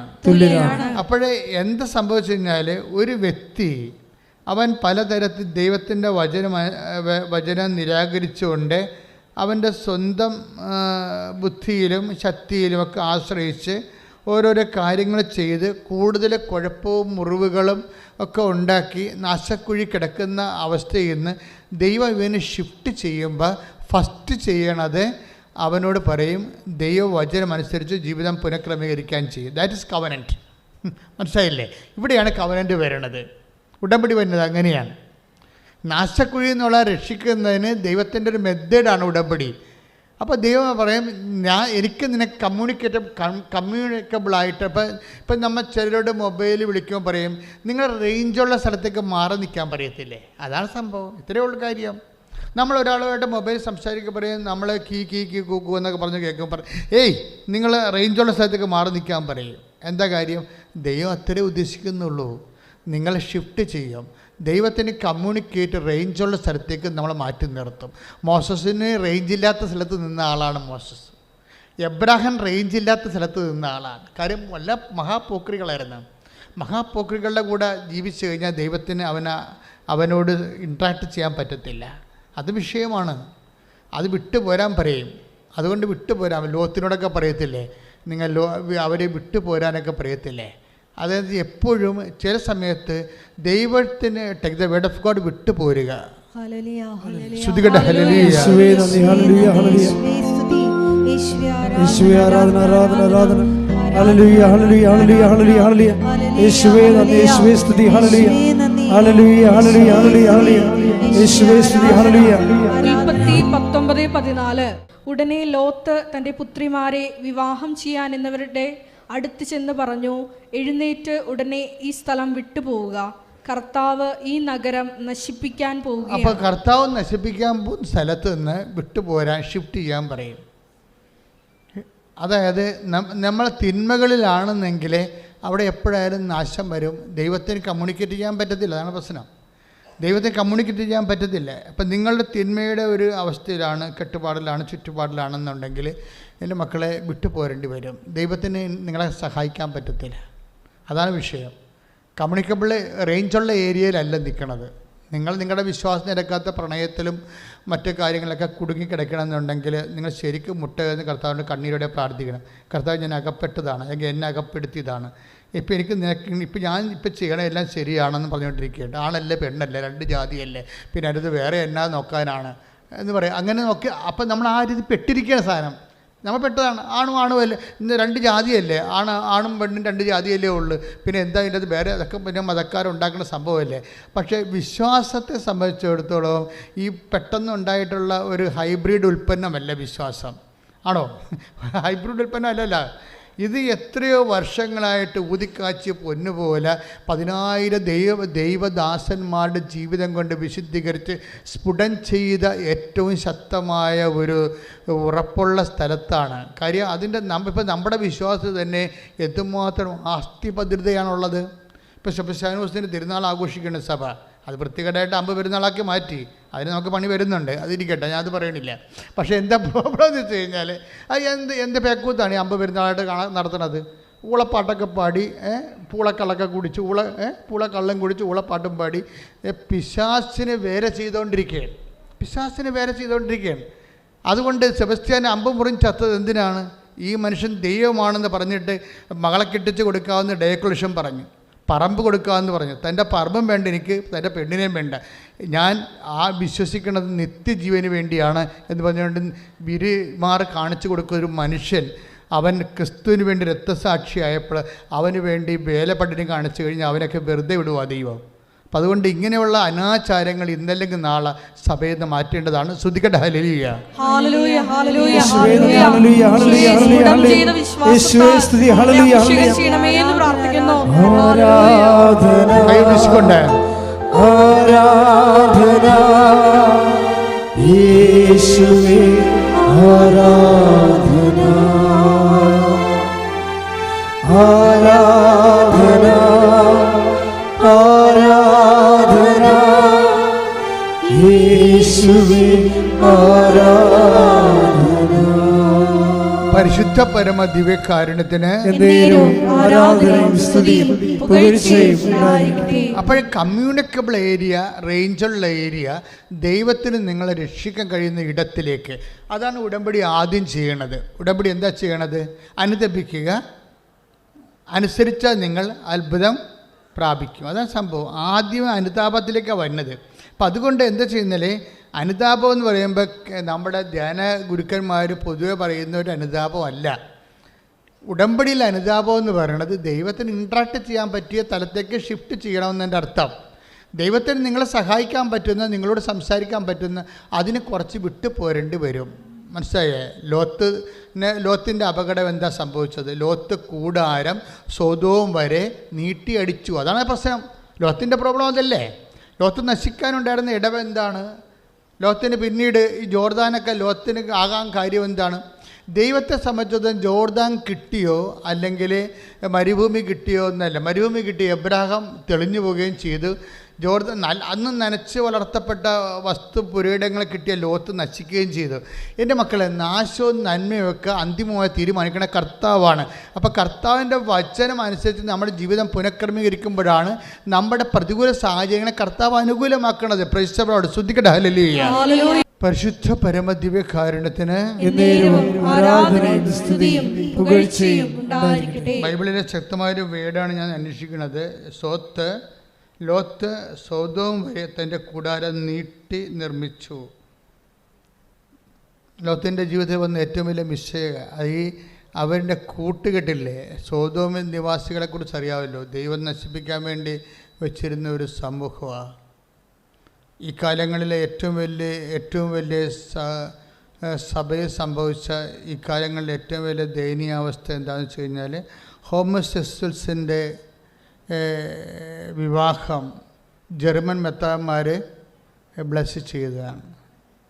അതാണ് ഈ നൂറ്റാണ്ടിലെ ഏറ്റവും വലിയ വിപത്തെന്ന് പറയുന്നത്. സൊദോം നിവാസികളാണ് പുരുഷന്മാരും തമ്മിൽ ഇണ ചേർന്നിരുന്നത്, സ്ത്രീകളും തമ്മിൽ ഇണ ചേർന്നത്. ദൈവം അതിനെ മ്ലേച്ഛമായിട്ട് നശിപ്പിച്ച സ്ഥലമാണ്. ഈ നാശത്തിൻ്റെ സംസ്കാരം വീണ്ടും ഈ കാലങ്ങൾ രൂപപ്പെട്ടു വന്നത് ചില മെത്രാന്മാർ അതിനെ ആശീർവദിച്ചു. അപ്പോൾ ഞാൻ ഓർത്ത്, എൻ്റെ ദൈവമേ, ബെനഡിക്റ്റ് 16 മാർപ്പാപ്പയായിരുന്നെങ്കിൽ തീർച്ചയായിട്ടും അദ്ദേഹം ചാർജിലുണ്ടായിരുന്നെങ്കിൽ അദ്ദേഹം അതിനെ റിയാക്ട് ചെയ്തേനാ. സത്യത്തിന് സൂക്ഷിപ്പുകാരാവശ്യമുണ്ട്. അതിനുവേണ്ടിയാണ് ഹോളി സീ ദൈവം നിർമ്മിച്ചിരിക്കുന്നത്. അപ്പോൾ അതിൻ്റെ ദൗത്യം ഏറ്റെടുത്ത് ഈ കാലഘട്ടത്തിൽ ദൈവത്തിന് സാക്ഷികളായി പരിഷ്കരിക്കാൻ അത് ശക്തമായ സമയത്ത് മനുഷ്യൻ്റെ മുഖം നോക്കാതെ വിശുദ്ധിക്ക് വേണ്ടിയും സത്യത്തിന് വേണ്ടി നിലനിൽക്കാൻ സഭയെ ശക്തിപ്പെടുത്താൻ വേണ്ടി ശ്രദ്ധിക്കട്ടെ. ഹല്ലേലൂയ. പരിശുദ്ധ പരമദിവ്യകാരുണ്യത്തിന് അന്ന് മുതലാണ് എബ്രാഹത്തിനോട് ദൈവം പറഞ്ഞത്, എന്താ പറഞ്ഞത്? നീ കുറ്റമറ്റവനായിരിക്കണം, ലോത്തിനെ പോലെ ആവരുതെന്ന്. അതാണ് വിഷയം. ലോത്തിൻ്റെ വിഷയം, ലോത്ത് ഈ ലോകത്തോട് അനുരൂപപ്പെട്ട് തൻ്റെ ശിക്ഷാവിധി ഏറ്റുമേടിച്ച നിമിഷം ലോത്തിനോട് വേർപിരിഞ്ഞു പോരാൻ ഷിഫ്റ്റ് ചെയ്യാൻ പറഞ്ഞായിരുന്നു എബ്രാഹാം. സ്വന്തം സഹോദരൻ്റെ മകനാണ് ലോത്ത് സഹോദരൻ്റെ മകനാണ് എന്ന് വിചാരിച്ചുകൊണ്ട് ദൈവതിരുസന്നിധിയിൽ പാപകരമായ സാഹോദര്യം കോംപ്രമൈസ് ചെയ്യണില്ല. അതാണ് വിഷയം. ഇപ്പം നിങ്ങളുടെ സഹോദരൻ്റെ മകനാണെന്നൊക്കെ പറഞ്ഞിട്ട് കഥയില്ല. ലോത്ത് നശിപ്പിക്കപ്പെട്ടതിന് ശേഷം, ലോത്തിനെ വേർപിരിഞ്ഞതിന് ശേഷം എബ്രാഹാം ലോത്തിനെ പിന്നെ രക്ഷിച്ചു. പക്ഷേ പിന്നീട് അവർ പിരിയുകയും ചെയ്തു. പക്ഷേ എന്നാലും ലോത്ത് എവിടെയെല്ലാം ചെല്ലുന്നു അവിടെയെല്ലാം പ്രോബ്ലമാണ്. കാര്യം അയാളുടെ മനസ്സ് ക്ലിയർ അല്ലാത്തത് കൊണ്ടാണ് അങ്ങനെ വരണത്. അപ്പം അങ്ങനെയുള്ള ആൾക്കാരുമായിട്ട് വേർപിരിയാൻ വേണ്ടി, പക്ഷേ എബ്രഹാം ഹാരാനിൽ നിന്ന് വിളിച്ചുകൊണ്ട് പോകുന്ന അതേ വിഷയം തന്നെയാണ്. ഹാരാനിൽ നിന്ന് വിളിച്ചുകൊണ്ട് പോകുന്നപ്പോൾ അതിൻ്റെ കൂടെ ഹാരാൻ്റെ കൂടെ അവരുടെ ഒരു റെപ്രസെൻറ്റേറ്റീവിനെ കൂടി വിളിച്ചുകൊണ്ട് പോകുന്നു. അപ്പോൾ ഹാരാനിൽ നിന്ന് പോകുന്നതുകൊണ്ട് പ്രത്യേകിച്ച് പ്രയോജനമൊന്നും ഉണ്ടായില്ല. പറഞ്ഞ മനസ്സിലായില്ലേ? എബ്രാഹിം ഹാരാനിൽ നിന്ന് വിളിച്ചുകൊണ്ട് പോകുന്ന വിഗ്രഹാരാധനയും ഇതുപോലെ സ്വജന വർഗഭോഗവും സ്വവർഗഭോഗവും ഇങ്ങനെയൊക്കെയുള്ള വൃത്തികെട്ട മ്ലേച്ഛമായ ജീവിതത്തിൽ നിന്നാണ് എബ്രാഹത്തിനെ വിളിച്ചുകൊണ്ട് പോകുന്നത്. പക്ഷേ വിളിച്ചുകൊണ്ട് പോകുന്നപ്പോൾ എന്നാ കുഴപ്പമെന്ന് വെച്ച് കഴിഞ്ഞാൽ അയാളുടെ കൂടെ ലോത്തിനെയും വിളിച്ചുകൊണ്ട് പോകുന്നു. പിന്നെ ഹാരാനിൽ നിന്ന് വിളിച്ചുകൊണ്ട് പോകുന്ന അൾട്ടിമേറ്റ് ആയിട്ടുള്ള ദൈവം ഉദ്ദേശിച്ച കാര്യം നടന്നില്ല. അതാണ് വിഷയമായി പോയത്. ഇപ്പം യാക്കോബിൻ്റെ 2 ലേയായും റാഖേലും പോന്നപ്പോൾ റാഖേലും അവിടുന്ന് ലാബാൻ്റെ അടുക്കൽ നിന്ന് തിരിച്ച് വാഗ്ദാന നാട്ടിലോട്ട് പോരുമ്പോൾ അവരുടെ വിഗ്രഹത്തെ കൂടി റാഖേൽ അടിച്ചു മാറ്റി കൊണ്ടുപോകുന്നായിരുന്നു, ഇല്ലേ? അതാണ് വിഷയം വന്നിരിക്കുന്നത്. അതുകൊണ്ടാണ് പിന്നീട് യാക്കോബുമായിട്ട് മൽപ്പിടുത്തത്തിന് ദൈവം തയ്യാറായതിന് കാര്യം. ഇവൻ്റെ എളി ഉളുക്കി കളയാൻ കാരണം അതാണ്. ഇവൻ വിചാരിച്ച് ഇവൻ കുറേ ധാരണയാണ്, കുറേ എനിക്ക് ആടുണ്ട്, പശുവുണ്ട്, ഒട്ടകമുണ്ട്, അതെല്ലാം കൊടുത്ത് ചേട്ടായിയെ വശത്താക്കാമെന്ന് വിചാരിച്ചു. അപ്പോൾ ചേട്ടായിയെ കണ്ടപ്പോൾ ചേട്ടായി യേശാവ് പറഞ്ഞു, എനിക്കിതിൻ്റെ ആവശ്യമൊന്നുമില്ല, നീ എൻ്റെ കടിഞ്ഞുള്ള അവകാശം അടിച്ചുകൊണ്ട് പോയി, പക്ഷേ അടിച്ചുകൊണ്ട് പോയിട്ട് എനിക്കിപ്പോൾ തോന്നുന്നില്ല, കാര്യം നിനക്കുള്ളതിനേക്കാൾ കൂടുതൽ ഇരട്ടി ദൈവം എനിക്ക് തന്നു, പിന്നെ നീ എന്തടിച്ചുകൊണ്ട് പോയെന്നാണ് പറഞ്ഞത്. അതാണ് വിഷയം. ഒന്നും അടിച്ചുകൊണ്ട് പോയിട്ടില്ല, നിനക്ക് തോന്നിയത് അടിച്ചുകൊണ്ട് പോയെന്ന് പറഞ്ഞു. അപ്പോൾ അതെനിക്കതൊന്നും വേണ്ട, ആവശ്യത്തിന് കൂടുതലുണ്ടെന്ന് പറഞ്ഞു. അപ്പോൾ ചേട്ടായിയെ വശത്താക്കാൻ വേണ്ടി മാനുഷികമായ ചില തന്ത്രങ്ങളാണ് യാക്കോബ് കാണിച്ചുകൊണ്ടിരുന്നത്. അപ്പോൾ ഈ മാനുഷിക തന്ത്രങ്ങളും കുതന്ത്രങ്ങളും വെച്ചുകൊണ്ട് നീ മേൽക്കോയ്മ നേടാൻ നോക്കണ്ട, അതിനെ വിട്ടുമാറിയിട്ട് ദൈവവുമായിട്ട് ഡയറക്റ്റ് ഫൈറ്റ് വരണത് അങ്ങനെയാണ്. ഫൈറ്റ് വന്ന അവസാനം ഇവൻ്റെ എളി ഉളുക്കി കളയും. അപ്പോൾ യാക്കോബിന് മനസ്സിലാകും ഇനി ദൈവത്തെ അടിസ്ഥാനപ്പെടുത്തി തന്നെ ജീവിക്കാമെന്ന്. അതുകൊണ്ട് പ്രാർത്ഥിക്കുക, കർത്താവായ ദൈവമേ, എന്നെ അങ്ങ് ഷിഫ്റ്റ് ചെയ്യുന്ന ഇടത്ത് വെച്ച് അങ്ങയുടെ വചനം അനുസരിച്ച് ജീവിക്കുന്ന ഒരു പുതിയ സംസ്കാരത്തിന്റെ ഉടമയായി എന്നെ പുനഃക്രമീകരിക്കണമേ. ശ്രുതിക്കട്ടെ ഹല്ലേലൂയ. Praise the Lord. അപ്പോൾ ഒത്തിരിയേറെ കാര്യങ്ങൾ മനസ്സിൽ വെച്ചുകൊണ്ടാണ് എബ്രഹാത്തിനോട് ദൈവം ഉടമ്പടി ചെയ്യണത്. എന്താണ്? നീ എൻ്റെ മുമ്പാകെ വേപരിക്കുക, പിന്നെ എന്ത് ചെയ്യണം? കുറ്റമറ്റവനായിരിക്കുക. അതെന്താ ദൈവം അങ്ങനെ പറയാൻ കാരണം? ലോത്തിനെപ്പോലെ ആകരുതെന്നതിൻ്റെ അർത്ഥം. അതാണ് വിഷയം. നമ്മളെപ്പോഴും അത് ഒറ്റക്കത് വായിക്കുമ്പോൾ ഓർക്കും അതിൻ്റെ മുമ്പാകെ ദൈവമല്ലേ, ദൈവത്തിൻ്റെ മുമ്പാകെ വ്യാപരിക്കുമ്പോൾ കുറ്റമറ്റനായിരിക്കേണ്ടത്. അങ്ങനെ അല്ല പ്രശ്നം. ഒരു തേർഡ് പാർട്ടിയെ മുന്നിൽ കണ്ടുകൊണ്ടാണ് ദൈവം സംസാരിക്കുന്നത്. എന്താണ്? 17:2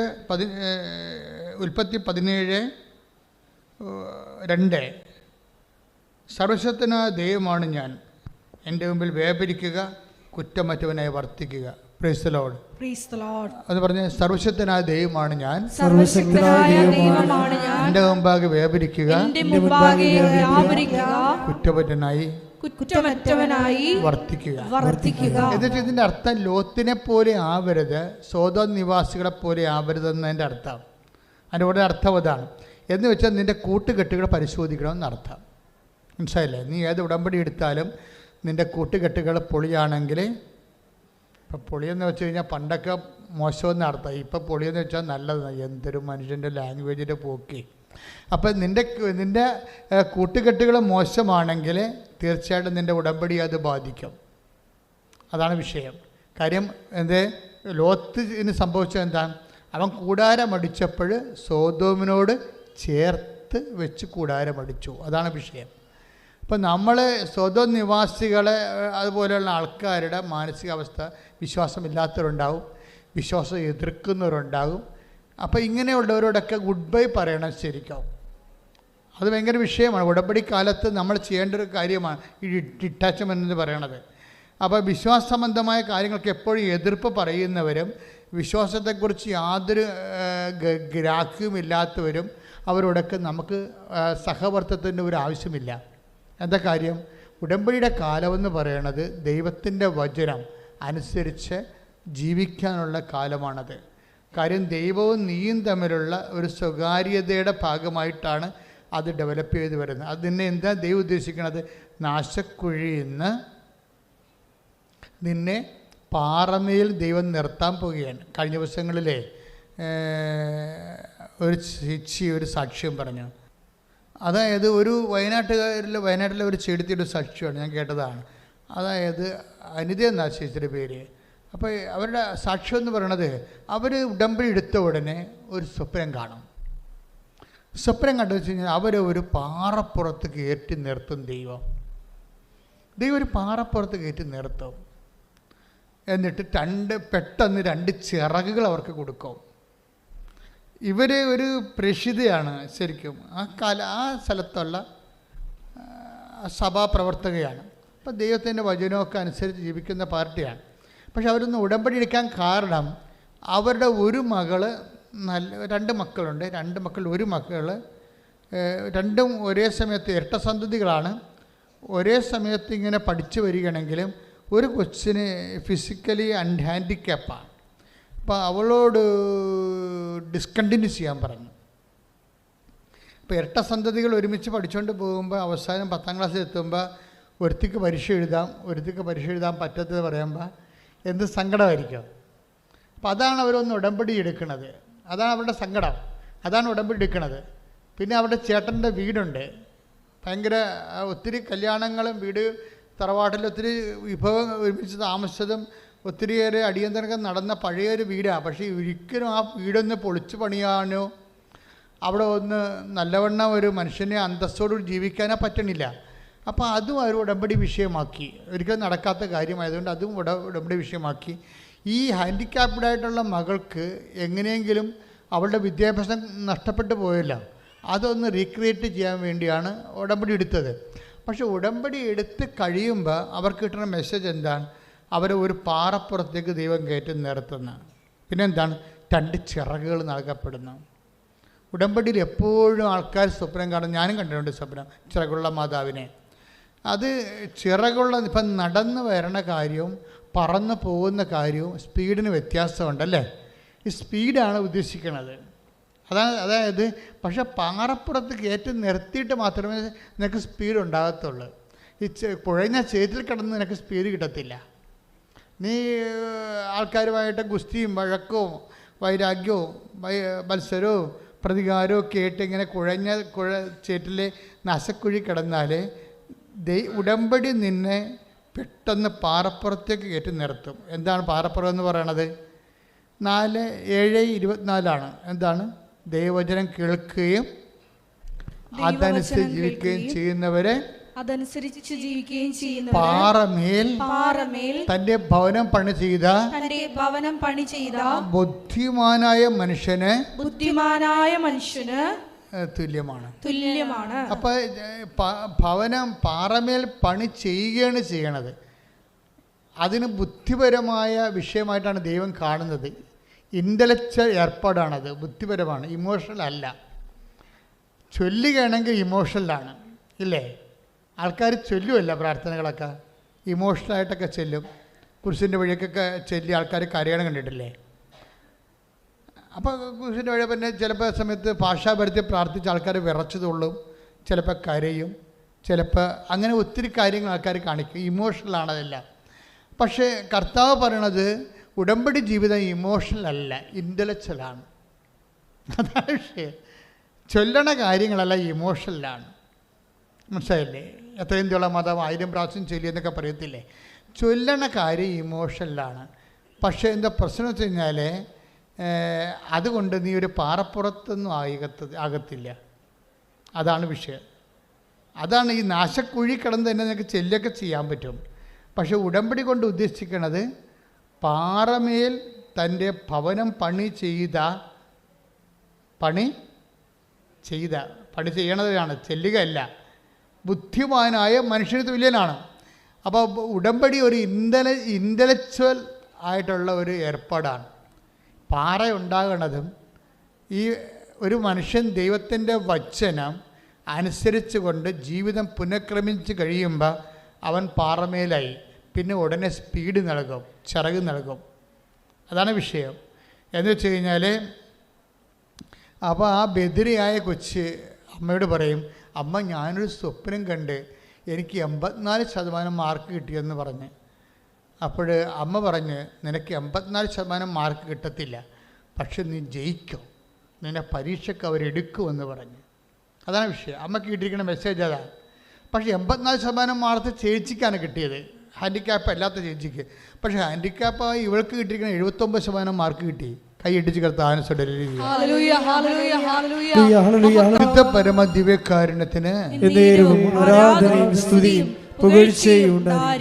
എൻ്റെ മക്കളെ, ഇത് ടെക്നിക്കലായിട്ട് മനസ്സിലാക്കേണ്ട ഒരു വിഷയമാണ് ഉടമ്പടി. അതെന്ത് സംഭവിച്ചിരിക്കണമെന്ന് വെച്ച് കഴിഞ്ഞാൽ ഇപ്പം തന്നെ ഉൽപ്പത്തി 13:12 take the word of God. ഉൽപ്പത്തി 13:12 അബ്രാം കാനാൻ ദേശത്ത് താമസമാക്കി. അബ്രഹാം കാനാൻ ദേശത്ത് ഒന്ന് പറഞ്ഞേ. അബ്രഹാം കാനാൻ ദേശത്ത് താമസമാക്കി. ലോത്ത് സമതലത്തിലെ നഗരങ്ങളിലും വസിച്ചു. അവൻ സോതോമിനടുത്ത് കൂടാരമടിച്ചു. അവൻ സോതോമിനടുത്ത് കൂടാരമടിച്ചു. സോതോമിലെ ആളുകൾ ദുഷ്ടന്മാരും കർത്താവിന്റെ മുൻപിൽ മഹാപാപികളുമായിരുന്നു. അപ്പൊ ഈ ആൾക്കാരുടെ കൂടെയാണ് നീ കൂടാരം അടിച്ചിരിക്കണമെങ്കിൽ നിന്റെ സഹവർത്തിത്വവും സൗഹൃദ വളയുമെങ്കിലും ഉടമ്പടി കിതക്കാൻ സാധ്യതയുണ്ട്. It's A very serious thing. ഇത് 13:12 ലോത്ത് കൂടാരമടിച്ച്, എബ്രാഹിം ഹാരാനിൽ കൂടാരമടിച്ചിട്ട് അവൻ ചെയ്തത് എന്താണെന്നറിയാമോ? അങ്ങനെ വചനമുണ്ട്, ബലിപീഠം നിർമ്മിച്ചെന്ന്. ശ്രുതികയുടെ മക്കളെ യേശുവേ സ്തോത്രം.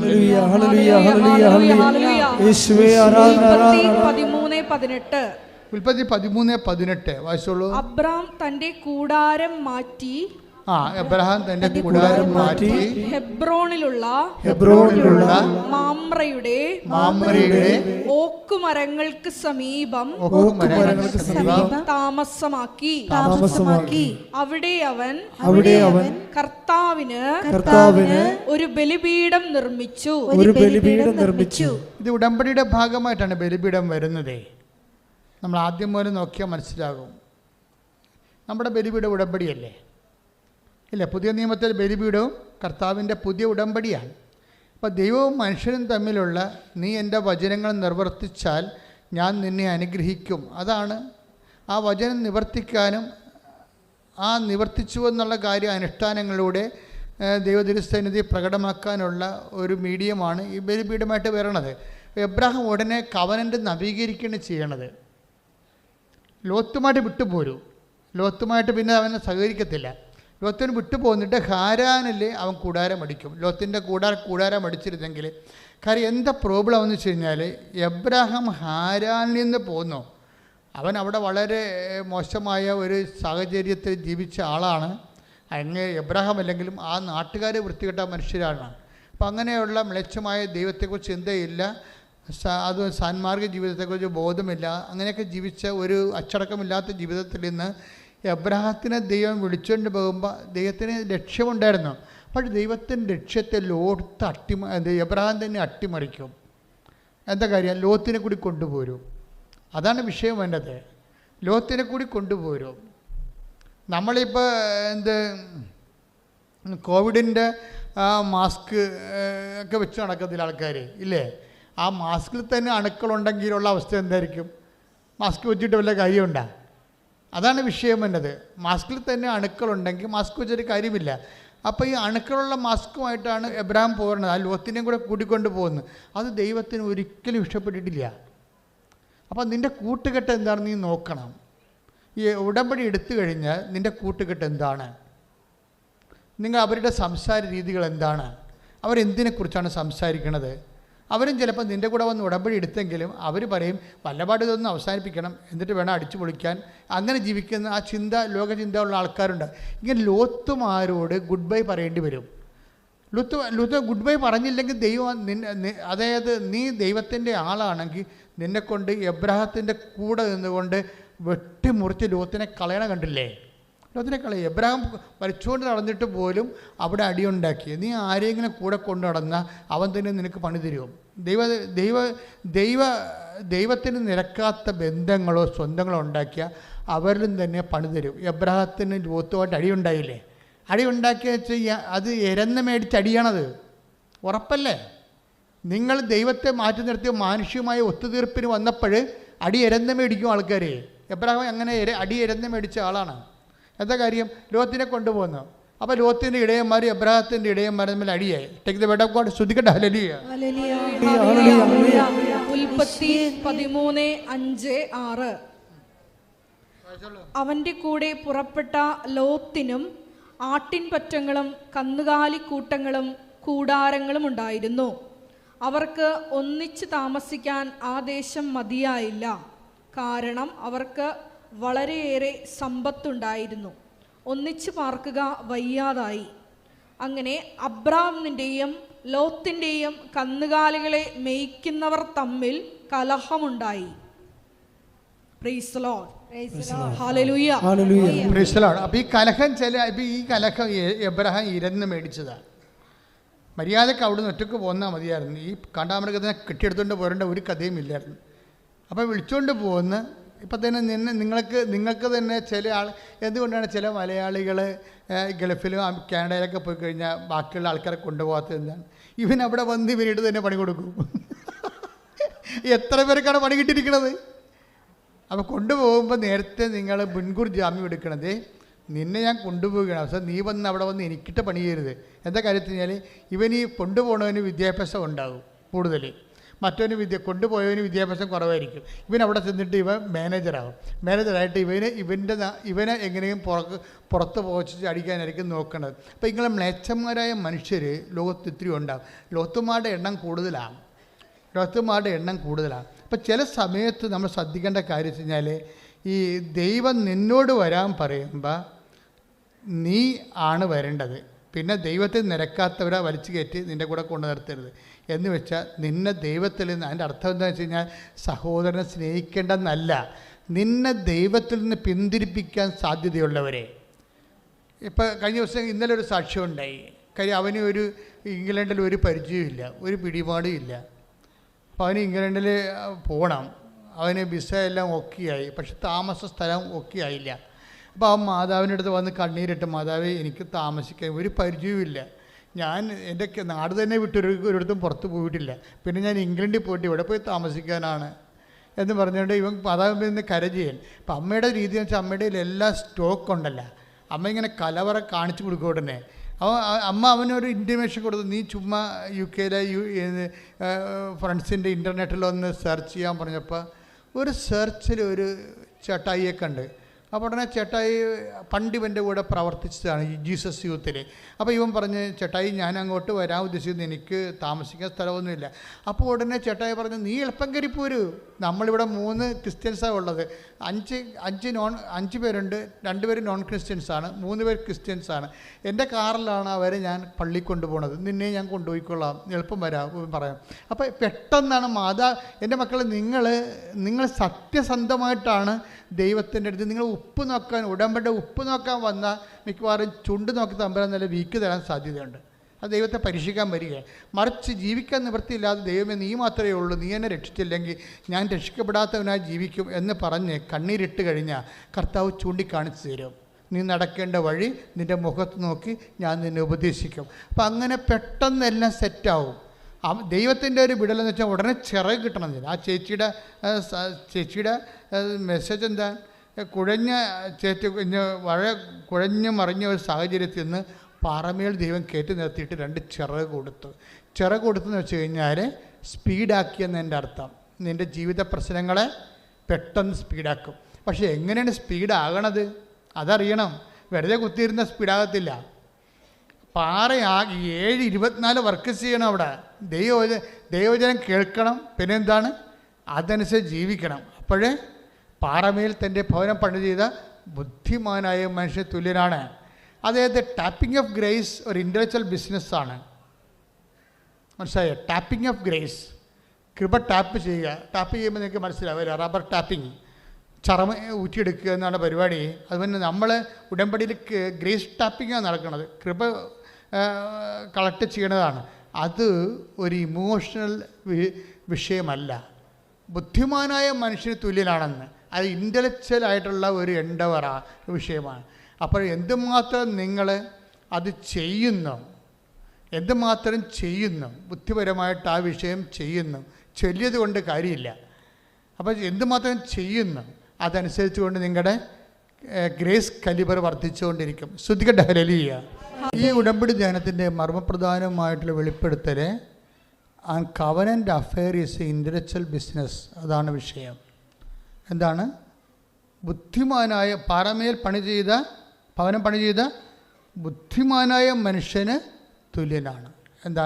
ഇപ്പോൾ ദൈവവചനം കേൾക്കുകയും അതനുസരിച്ച് ജീവിക്കുകയും ചെയ്യുന്നത് ഒരു ഇമോഷണൽ ബിസിനസ് അല്ല, ഒരു വൈകാരികമായിട്ടുള്ള വിഷയങ്ങളല്ല. മറിച്ച് എന്താണ്? അത് ബുദ്ധിപരമായ ഒരു ഇൻവെസ്റ്റ്മെൻറ്റാണ്, ബൗദ്ധികമായ ഒരു നിക്ഷേപ രീതിയാണ്. എന്താണ് ഇങ്ങനെ പറയാൻ കാരണം എന്ന് വെച്ച് കഴിഞ്ഞാൽ, നമുക്കറിയാം ഇവിടെ ഉടമ്പടിയിൽ എന്താ ഉള്ളത്? സിമ്പിളല്ലേ? ഉടമ്പടിയിൽ നമ്മളിപ്പോൾ കാത്തലിക്സിന് അറിയാമെങ്കിൽ അറിയാം, നമ്മൾ വേദപാഠത്തിൽ പഠിച്ച കാരുണ്യപ്രവൃത്തികളേ ഉള്ളൂ, വേറെ ഒന്നുമില്ല. ഇന്നത് എക്സ്ട്രായിട്ട് വല്ലതും ഉണ്ടോ? ഒരു ദുർവഹമായ ചുവടുകൾ മാതാവ് നിങ്ങളുടെ പെരലേക്ക് ഇട്ട് വെച്ചിട്ടില്ല. ഒരു ക്രിസ്ത്യാനി എന്ന രീതിയിൽ അവൻ ഈ ഭൂമി ജീവിക്കുമ്പോൾ കാരുണ്യപ്രവൃത്തികൾ ചെയ്യണം, രോഗികളെ സന്ദർശിക്കണം. ക്ലിയർ അല്ലേ? കർത്താവിൻ്റെ ഭാഷ പറഞ്ഞ് അത് ബന്ധുക്കളല്ല, ഒരു ബന്ധമില്ലാത്ത ആൾക്കാരെയാണ് കൂടുതൽ സന്ധിക്കേണ്ടത്. പിന്നെ അവരാരും സന്ധിക്കും? ഓരോരുത്തരും അവരുടെ ബന്ധുക്കളെ മാത്രം സന്ധിച്ചു കഴിഞ്ഞാൽ അത് മാനുഷികമാണ്. ഇപ്പം ചില വിശ്വാസങ്ങളിൽ അവരുടെ സഹോദരന്മാരോട് മാത്രമല്ല അവർക്ക് കൂറുള്ളൂ, സ്നേഹമുള്ളൂ.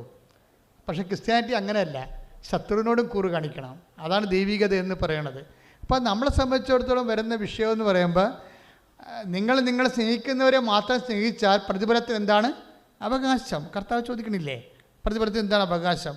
അപ്പോൾ നമ്മളെ സംബന്ധിച്ചിടത്തോളം ഇൻ്റലക്ച്വൽ ഇൻവെസ്റ്റ്മെൻ്റ് എന്ന് പറയുമ്പോൾ നമ്മൾക്ക് നേരിട്ട് റിട്ടേൺസ് ഒന്നും ഇല്ലാത്ത വിഷയങ്ങളിൽ കൂടുതൽ ഇൻവെസ്റ്റ്മെൻറ്റ് ചെയ്യണം. അതാണ് സിമ്പിളും. ഉടമ്പടി ഏറ്റവും നന്നായിട്ട് വർക്ക് ചെയ്യാനുള്ള സ്ഥലം. നമുക്ക് ഡയറക്റ്റ് ഇൻവെസ്റ്റ്മെൻ്റ് ഇല്ല, ഈ റിട്ടേൺസ് ഇല്ലാത്ത. എന്താ അങ്ങനെ പറഞ്ഞെന്നറിയാവോ? നിങ്ങൾ വസ്ത്രം വാങ്ങിച്ചു, ഇപ്പോൾ നിങ്ങൾ കുറേ വസ്ത്രം കൊണ്ട് തന്നിട്ടുണ്ട്. ഇപ്പോൾ ഞങ്ങളൊരു ഓപ്പൺ കൗണ്ടർ ഇടാൻ പോവുകയാണ്. അപ്പോൾ നിങ്ങളുടെ കൂട്ടത്തിൽ തന്നെ പാവപ്പെട്ടവർ കാണത്തില്ലേ, ഇല്ലേ?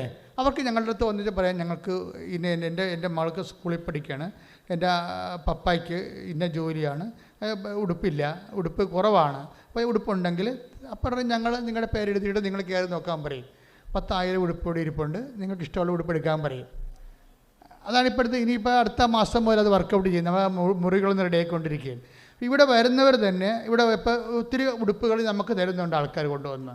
പുതിയ ഉടുപ്പുകളാണ് പലതും തരുന്നത്. അപ്പോൾ നിങ്ങളുടെ കൂട്ടത്തിൽ തന്നെ പാവപ്പെട്ടുണ്ടാകത്തില്ലേ? അപ്പോൾ അവരങ്ങനെ കയറി നോക്കി അതിൻ്റെ അകത്തൊരു പോക്കണം കേടെന്ന് വിചാരിക്കരുത്. എൻ്റെ അമ്മ മാതാവിൻ്റെ ഉടുപ്പല്ലേ, അല്ല ജോസഫത്തിൻ്റെയും കൃപാസത്തിൻ്റെ ഉടുപ്പല്ലല്ല, എൻ്റെ ദൈവത്തിൻ്റെ ഉടുപ്പല്ലേ ഞാൻ തന്നെ. അത് അങ്ങനെ ചിന്തിച്ചാൽ മതി, വേറെ ചിന്തിക്കേണ്ട, മനുഷ്യമായി ചിന്തിക്കേണ്ട കാര്യമില്ല. എൻ്റെ അമ്മ മാതാവിൻ്റെ ഉടുപ്പാണ്, അത് ഞാൻ നോക്കട്ടെന്ന് നോക്കിയിട്ട് നിങ്ങൾ നോക്കണമ്പോൾ നിങ്ങൾക്ക് പറ്റുന്ന ഉടുപ്പ് ആർക്കാണ് പറ്റുന്നത് അതുണ്ടെങ്കിൽ നോക്കി എടുത്തിട്ട് ഡിനോട്ട് ചെയ്ത് പോകണം. അടുത്ത പ്രാവശ്യം വരുമ്പോൾ അത് നിങ്ങളുടെ പേരിൽ പൊതിഞ്ഞ് വെച്ചേക്കും, നിങ്ങൾക്ക് ഈസിയായിട്ട് കൊണ്ടുപോകാൻ പറ്റും. അതെന്താ സംഭവിക്കണമെന്ന് വെച്ച് കഴിഞ്ഞാൽ, അങ്ങനെ നമ്മൾ ചെയ്യുമ്പോൾ അതിൻ്റെ അകത്ത് അത് തന്ന ആൾക്കാരുടെ ബന്ധുക്കൾക്കല്ല നമ്മൾ കൊടുക്കണത്. ആണോ? അല്ല, ദൈവത്തിൻ്റെ ബന്ധുക്കൾക്കാണ് കൊടുക്കുന്നത്. ദൈവത്തിൻ്റെ വചനം മനസ്സിൽ ജീവിക്കാൻ ഉടമ്പടി എടുത്തിരിക്കുന്ന ആൾക്കാർക്കാണ് നമ്മൾ കൊടുക്കണത്, അല്ലേ? ദൈവത്തിൻ്റെ ബന്ധുക്കൾക്കാണ് അത് കൊടുക്കണത്. അങ്ങനെ കൊടുക്കുമ്പോൾ ഇൻ്റലക്ച്വൽ ഇൻവെസ്റ്റ്മെൻറ്റായി, ബുദ്ധിപരമായ നിക്ഷേപമായി. കാര്യത്തിൽ നിങ്ങൾക്ക് റിട്ടേൺസ് ഇല്ലല്ല, നിങ്ങൾക്ക് അതിൽ നിന്ന് നേരിട്ട് കിട്ടണില്ല. അപ്പോൾ നിങ്ങൾ ദാനധർമ്മം ചെയ്യുന്ന ആൾക്കാരല്ലേ, ആവശ്യത്തിന് ദാനധർമ്മം ചെയ്യുന്ന ആൾക്കാരാണ്. പക്ഷേ നിങ്ങൾക്ക് ഡയറക്റ്റ് റിട്ടേൺസ് ഉണ്ട്. കാര്യം എന്താണ്? ഒന്നുമില്ലെങ്കിൽ പള്ളിപ്പോകാനെങ്കിലും അവരെ കൂട്ടുവരുമല്ല നിങ്ങളുടെ കൂടെ. അതാണ് പ്രശ്നം. അതപ്പോൾ എന്തെങ്കിലും ഡയറക്റ്റ് റിട്ടേൺസ് ഉണ്ടെങ്കിൽ അത് ഇമോഷണൽ ഇൻവെസ്റ്റ്മെൻറ്റാണ്, ബൗദ്ധികമല്ല. അതൊരു വൈകാരികമായ. അപ്പം നിങ്ങളെ നാളെ സഹായിക്കും. നിങ്ങളെ സഹായിക്കുമെന്ന് വിചാരിച്ചിട്ട് അവർക്ക് മാത്രം നിങ്ങൾ സഹായം കൊടുത്താൽ ഇമോഷണൽ ഇൻവെസ്റ്റ്മെൻറ്റാണ്, വൈകാരിക നിക്ഷേപമാണ്, റീഫണ്ട് ചെയ്യത്തില്ല. അതാണ് വിഷയം. അതുകൊണ്ടാണ് ഈശോ പറഞ്ഞത്, എൻ്റെ വചനം കേട്ടിട്ട് പാറമേൽ ഭവനം പറയുന്നത് ബുദ്ധിമാനായ മനുഷ്യന് തുല്യമാണ്. ഉടമ്പടി ഒരു ഇൻ്റലക്ച്വൽ ആയിട്ടുള്ള ഇൻവെസ്റ്റ്മെൻറ്റാണ്. അതുകൊണ്ട് നിങ്ങൾക്ക് റിട്ടേൺസ് വൈകാരികമായിട്ടുള്ള ബന്ധങ്ങളിൽ നിന്ന് കിട്ടത്തില്ല, ദൈവത്തിൽ നിന്ന് നേരിട്ടേ കിട്ടത്തുള്ളൂ. അങ്ങനെയുള്ള ഇൻവെസ്റ്റ്മെൻറ്റാണ് ഇവിടെ വേണ്ടത്. അതുകൊണ്ടാണ് ചില ആൾക്കാർ ഗവൺമെൻറ് ആശുപത്രിയിൽ പോണതും രോഗികളെ കാണുന്നതും കയ്യിലുള്ള മടക്ക് അവർക്ക് എന്തെങ്കിലും ഉണ്ടെങ്കിൽ അവർക്ക് കൊടുക്കണതും എല്ലാം. നമുക്കറിയത്തില്ല, ഇനി ജന്മത്തിൽ അവർ കാണാനും പോണില്ല. അത് ബുദ്ധിപരമാണ്. അത് ബുദ്ധിമാനായ മനുഷ്യനെന്ന് ഈശോ പറഞ്ഞ കാര്യം അതാണ്. എൻ്റെ വചനം കേൾക്കുകയും അത് ജീവിക്കുകയും ചെയ്യുന്നവർ പാറമേൽ പണി ചെയ്ത ബുദ്ധിമാനായ മനുഷ്യ തുല്യനാണ്. ഇൻ്റലക്ച്വൽ ഇൻവെസ്റ്റ്മെൻറ്റാണ്, വൈകാരികമല്ല, ബന്ധു സഹജമല്ല ആ വിഷയം. അപ്പം അങ്ങനെയുള്ള ഒരു ഇൻവെസ്റ്റ്മെൻറ്റ് നടത്തുമ്പോൾ അതിൻ്റെ കൗണ്ടർ പാർട്ട് ദൈവം മാത്രമാണ്, മനുഷ്യനല്ല. നമ്മൾ സഹായിക്കുന്നത് ആരെയാണ്? ദൈവത്തെയാണ്. എന്തുകൊണ്ടാണ് നമ്മൾ ദൈവത്തെ സഹായിക്കണത്? എന്തുകൊണ്ടാണ് നമ്മൾ ദൈവത്തെ സഹായിക്കണത്? അത് ഇൻ്റലിജൻ്റ് ക്വസ്റ്റ്യനാണിത്. ഉടമ്പടിയിൽ എന്തുകൊണ്ടാണ് നമ്മൾ ദൈവത്തെ സഹായിക്കണത്? കാരണം നമുക്ക് ബന്ധം സ്വന്തമല്ലാത്ത ആൾക്കാർക്കാണ് നമ്മുടെ സഹായം കൊടുക്കണമെങ്കിൽ നമുക്ക് വേണ്ടി തന്നെ അല്ല സഹായം കൊടുക്കണം, ദൈവത്തിനാണ് കൊടുക്കുന്നത്. എന്തുകൊണ്ടാണ് നമ്മൾ ദൈവത്തെ സഹായിക്കാൻ കാരണം? അങ്ങനെ സഹായിക്കുമ്പോൾ എന്താ സംഭവിക്കണത്? എന്താ വിഷയം എന്ന് വെച്ച് കഴിഞ്ഞാൽ, ഇപ്പോൾ ഒരു മരിയൻ ഇൻവെസ്റ്റ്മെൻറ്റിൻ്റെ ഒരു മോഡ് ഓഫ് ഇൻവെസ്റ്റ്മെൻറ്റ് അതാണ്. അമ്മ മാതാവിൻ്റെ ഒരു രീതികളുണ്ട്. എന്നുവെച്ചാൽ അമ്മ മാതാവിൻ്റെ രീതി എന്ന് വെച്ചാൽ ഇപ്പോൾ ഉദാഹരണത്തിന് ഇപ്പോൾ അമ്മ ഓരോ കാര്യം ചെയ്യും. ഇപ്പോൾ വേദപാഠ പുസ്തകത്തിലുണ്ട്, ഞാൻ രോഗിയായിരുന്നു, നിങ്ങളെന്നെ സന്ദർശിച്ചു. രോഗികളെ സന്ദർശിക്കുക, മരിച്ചവരെ അടക്കുക. ഇപ്പോൾ നമ്മൾ അടക്കാൻ ചേരുമ്പോൾ മണ്ണിടത്തില്ലേ, അതൊക്കെ മരിച്ചവരെ അടക്കുന്നതിൻ്റെ ഭാഗമായിട്ട് എടുത്ത കാരുണ്യ പ്രവൃത്തിയാണ്. അല്ലാതെ അവരുമായിട്ട് ബന്ധം പിരിയണം, മണ്ണാങ്കട്ടയും കാര്യങ്ങളൊന്നും അല്ല. അതൊക്കെ ചുമ്മാ അലവലാദികൾ ആരോട് പറഞ്ഞ പ്രവൃത്തി. സംഭവം മരിച്ചവരെ അടക്കുക എന്നുള്ള പുണ്യപ്രവൃത്തിയാണ്. ആ മരിച്ചവരെ അടക്കാൻ നമുക്ക് പറ്റണത് ഒരു തവി മണ്ണെടുത്ത് അതിൻ്റെ തിടുകയാണ്. അത് പുണ്യപ്രവൃത്തിയാണത്. മരിച്ചടക്കുക അത് കാരുണ്യപ്രവൃത്തിയാണ്. പക്ഷേ കാരുണ്യപ്രവൃത്തി നിങ്ങൾക്ക് വേണമെങ്കിൽ ഇപ്പോൾ ചില പിള്ളേർ കുഴിക്കലൊക്കെ ചെല്ലുമ്പോൾ ഞാനും ഒരു 10,700 ചവടച്ചിട്ടുണ്ട്. അപ്പോൾ ചില പിള്ളേരവിടെ വന്നിട്ട് വാരി എറിയണ കാണാം. അടക്കി കഴിയുമ്പോഴേ കൊച്ചു പിള്ളേരൊക്കെ ഉണ്ടാകുമല്ലോ അടക്കണ സ്ഥലത്ത്. അപ്പോൾ അവർ ആ കുഴിക്കാനുള്ള മണ്ണ് വാരി ഇടും. അവർക്ക് എന്ത് വല്ല പൊത്തും ബോധമുണ്ട്. ഇങ്ങനെയും നമുക്ക് കാരുണ്യപ്രവൃത്തി ചെയ്യാം. മനസ്സിലായില്ല? മരിച്ചവരെ അടക്കുന്ന പോലെ വാരി ഇടാം. അതല്ല, അങ്ങനെയുള്ള അഭ്യാസങ്ങളല്ല സംഭവം. മരിയൻ മോഡ് ഓഫ് ഇൻവെസ്റ്റ്മെൻ്റ് എന്ന് പറയണത് ഇപ്പം അമ്മ യേശുവിനെ സ്വീകരിക്കാനും യേശുവിനെ കൊടുക്കാനും ഒരു മരിയൻ മെത്തേഡ് നമ്മൾക്ക് നമ്മുടെ മുമ്പിൽ കൊണ്ടുവന്നിട്ടുണ്ട്. എന്താ കാര്യം? എന്ത് ഇൻവെസ്റ്റ്മെൻറ്റ് നടത്തുന്ന സമയത്തെല്ലാം ഇവരെന്നാ ഈ പെട്രോൾ അടിക്കുന്ന സ്ഥലത്ത് മൊബൈൽ ഓഫ് ചെയ്യാൻ പറയത്തില്ലേ? അല്ലേ? പെട്രോൾ അടിക്കുന്ന സ്ഥലത്ത് നമ്മൾ മൊബൈൽ ഓഫ് ചെയ്യാൻ പറയും. ഇതുപോലെ ഇന്ധനം നിറക്കുന്ന സമയത്തൊക്കെ അമ്മ നിശബ്ദയായിരിക്കും. പവർ അടിക്കുന്ന സമയത്തേ അമ്മ നിശബ്ദയായിരിക്കും. ബൈബിൾ എന്താ പറയണത്? ഹൃദയത്തിൽ സംഗ്രഹിച്ചെന്നാണ് പറയണത്. ഇന്ധനം നിറയ്ക്കണം എന്നർത്ഥം. പവർ ആർജിക്കുകയാണ് അമ്മ ഭയങ്കര. ഒന്നാമത്തെ ഇവർ ബോധജ്ഞാനത്തിന് സിംഹാസനമാണ്. നിങ്ങൾക്ക് തോന്നുന്നുണ്ടാവും ഉടമ്പടി ഇത്രയും ഇടിവെട്ട് കത്താൻ കാര്യം ഇതിനകത്തും ഇടിവെട്ട് സ്പിരിച്വാലിറ്റിയാണ്, മരിയ സ്പിരിച്വാലിറ്റിയാണ്. എന്താ കാര്യം? ഇവർ ഇന്ധനം നിറക്കണ സമയമൊക്കെ അവർക്ക് നല്ലവണ്ണം അറിയാം. അവരവിടെ പിച്ചുമ്പയും പറഞ്ഞ് എന്നോട് അങ്ങനെ ചെയ്തില്ലേ, എന്നോട് പറഞ്ഞത് യാക്കൂബിൻ്റെ ഗോത്രത്തിൽ വലിയവനായിരിക്കും, ദാവീദിനെ സിംഹാസനം തരും, ആനക്കൂനെന്നൊക്കെ പറഞ്ഞിട്ട് ഇപ്പോൾ കാര്യത്തൊടുത്താണല്ലോ കിട്ടിയത്. അങ്ങനെ ഡയലോഗ് ഒന്നും ഫിറ്റ് ചെയ്യാതെ മര്യാദയ്ക്ക് ഇന്ധനം ആ സമയത്ത് അപ്പൻ പറഞ്ഞ കാര്യങ്ങൾ മൗനമായിട്ട് സ്നേഹത്തോടെ. ഇവിടെയാണ് പ്രോബ്ലം. കാറ്റക്കിസം പുസ്തകം വായിച്ചാൽ നമ്മളാരും വിശുദ്ധരാകത്തില്ല. മരിയം പുസ്തകം വായിക്കണം.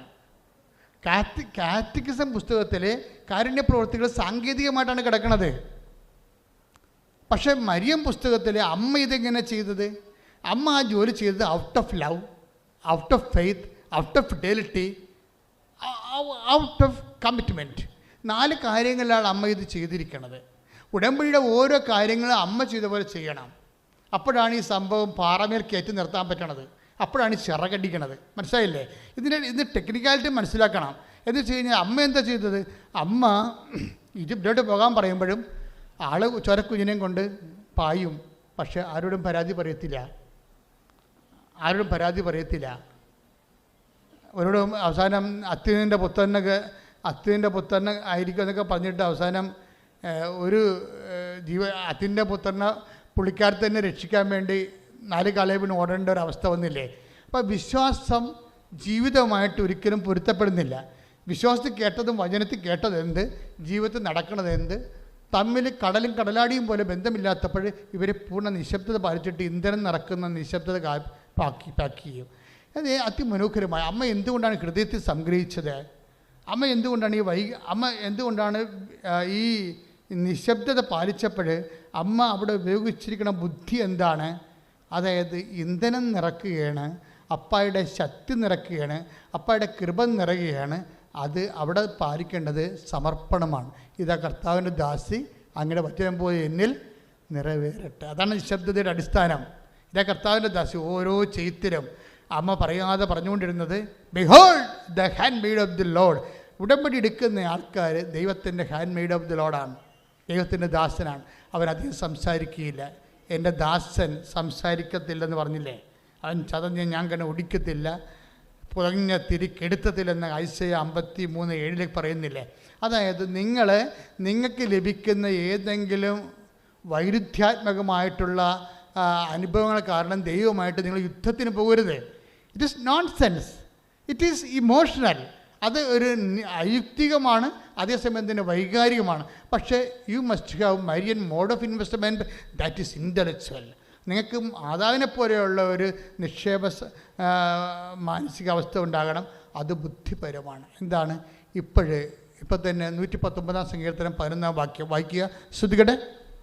ഹല്ലേലൂയ ഹല്ലേലൂയ ഹല്ലേലൂയ യേശുവേ നന്ദി, യേശുവേ സ്തുതി. ഹല്ലേലൂയ ഹല്ലേലൂയ ഹല്ലേലൂയ ഹല്ലേലൂയ ഹല്ലേലൂയ.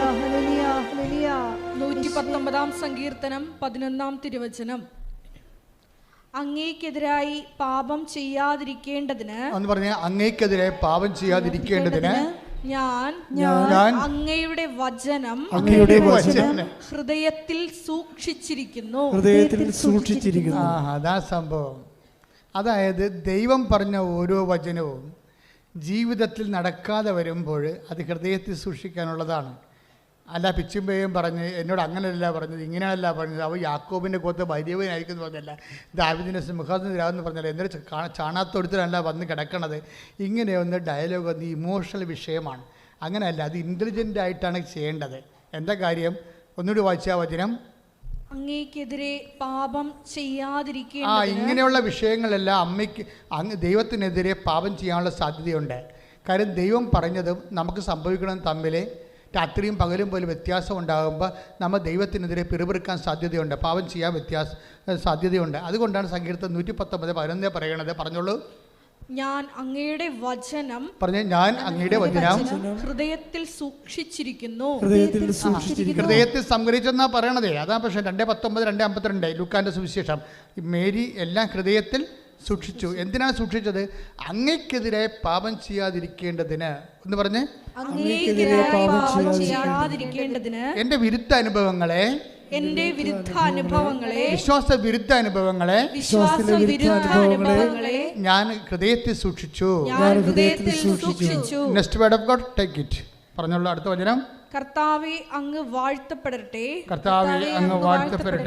അങ്ങയുടെ ചട്ടങ്ങൾ എന്നെ പഠിപ്പിക്കണമേ. അങ്ങയുടെ നാവിൽ നിന്ന് പുറപ്പെടുന്ന ശാസനങ്ങളെ എന്റെ അധരങ്ങൾ പ്രഘോഷിക്കും. Praise Lord. അപ്പൊ ഈ ഹൃദയത്തിൽ സൂക്ഷിക്കുക എന്ന് വെച്ച് കഴിഞ്ഞാൽ അതിൻ്റെ ഒരർത്ഥം അങ്ങയ്ക്കെതിരെ പാപം ചെയ്യാതിരിക്കുക കൂടിയാണ്. അതായത് പാപം ചെയ്യാനുള്ള സാധ്യതയുണ്ട്. കാര്യം ദൈവം നമുക്ക് തരുന്ന ഓഫറും നമ്മുടെ അനുഭവങ്ങളും തമ്മിൽ രാത്രിയും പകരും പോലെ വാളും പരിചയവും ഓങ്ങി നിൽക്കും. അപ്പോൾ ഹൃദയത്തിൽ സംഗ്രഹിക്കുകയാണ് അവിടെ ഉള്ളത്. അങ്ങനെ സംഭവിക്കണമെന്ന് വെച്ചാൽ നാക്കിട്ടടിക്കരുതെന്ന് അർത്ഥം. മനസ്സിലായ? നാട്ടുകാരെ വിളിച്ച് പറയരുത്. അതുപോലെ തന്നെ ഇപ്പോൾ ഒരു ഇഷ്യൂ ഒക്കെ ഉണ്ടാകുമ്പോൾ ഓരോരുത്തരും അങ്ങനെ പറഞ്ഞുകൊണ്ടിരിക്കത്തില്ലേ, അവരോട് അവരുടെ അഭിപ്രായങ്ങൾ തിരക്കി. ഇപ്പോൾ എന്തെങ്കിലും നിങ്ങളുടെ ജീവിതത്തിൽ സംഭവിക്കുമ്പോൾ നിങ്ങൾ ഉടനെ നിങ്ങളെ സപ്പോർട്ട് ചെയ്യാൻ പറ്റുന്ന ആൾക്കാരെ കണ്ടുപിടിച്ചിട്ട് തിരക്കി പിടിച്ച് അവർ മൊബൈലിൽ വിളിച്ചിട്ട് അവർ പറയണം. അപ്പോൾ അവർ പറയും, ഉള്ള നീയാടി വായിട്ട് കൊന്നും കേട്ട് കിടക്കുക, എൻ്റെ അടുത്താണ് ഈ നമ്പർ കാണിക്കണമെങ്കിൽ 8 2 പല്ലപ്പത്തേക്ക് താഴെ നമുക്കിവിടെ ഉപദേശം അതല്ലേ. ഇങ്ങനെയുള്ള പേപ്പട്ടികളുടെ വലിയൊരു ഉപദേശം ചോദിക്കുക. അതുകൊണ്ടാണ് അങ്ങയ്ക്കെതിരെ പാപം ചെയ്യാതിരിക്കേണ്ടതിന് ഞാൻ ഇങ്ങനെയുള്ള പേപ്പട്ടികളോട് സംസാരിക്കുന്നതിന് പകരം അങ്ങയുടെ വചനം എൻ്റെ ഹൃദയത്തെ സംഗ്രഹിച്ചു. That is Marian mode of investment. അതാണ് മാതാവ് ഇൻവെസ്റ്റ്മെൻറ്റ്. ഒരു കാര്യം വ്യക്തമാണ്, അതായത് ഒന്നുറങ്ങിക്കൊണ്ട് നേരെ വിളിക്കത്തില്ല. കർത്താവ് ഒരു വാക്ക് പറഞ്ഞിട്ടുണ്ടെങ്കിൽ അത് പാലിച്ചിരിക്കും. കഴിഞ്ഞ ധ്യാനത്തിൽ എന്താ ഈശോ പറഞ്ഞത്? ചില വചനങ്ങൾ ഞാൻ ഈ ഭൂമി വെച്ച് അവരോട് പാലിക്കത്തില്ല, പക്ഷെ അവരോട് നീ പറയണം. അത് പാലിക്കുന്ന ഒരു സമയത്ത് അവർ കൃപയുടെ സാമ്രാട്ടുമാരായി മാറും. കൈയിടിച്ച് കർത്താവ്. രോഗസൗഖ്യ പ്രാർത്ഥനയുടെ സമയമാണ്. എൻ്റെ മക്കളെ, 10,000 സൗഖ്യം പ്രാപിച്ച ഒരിടമാണ്. 10,000 ആരാധന നടന്ന മാതാ ജീവനോടെ പ്രത്യക്ഷപ്പെട്ട ലോകത്തിലെ എല്ലാ ദിവസവും സാക്ഷ്യം കേൾക്കുന്ന ഒരു സ്ഥലത്താണ് നിങ്ങളെ ദൈവം എത്തിച്ചിരിക്കുന്നത്. അപ്പോൾ തീർച്ചയായിട്ടും നിങ്ങളുടെ കണ്ണുനീരിന് ഇവിടെ അറുതിയുണ്ടാകും. അതിന് താമസം വരത്തില്ല. എൻ്റെ മക്കൾ അച്ഛൻ്റെ വചനങ്ങൾ കേട്ടിട്ട് അതനുസരിച്ചൊന്ന് ജീവിതം ഒന്ന് പുനഃക്രമീകരിച്ചാൽ മതി. ഞാൻ സ്വന്തമായിട്ട് ഉണ്ടാക്കി ഒന്നും പറഞ്ഞിട്ടില്ല. എന്നോട് പറഞ്ഞതും പ്രാർത്ഥിച്ചപ്പോൾ ദൈവം ചൂണ്ടിക്കാണിച്ചു തന്നതും ദൈവത്തിൻ്റെ വഴികളാണ് നിങ്ങൾ കേട്ടത്. അതുകൊണ്ട് തന്നെ ഈ വചനം കേട്ടുകഴിയുമ്പോൾ ആണ് കർത്താവ് എപ്പോഴും രോഗശാന്തി നടത്തണത്.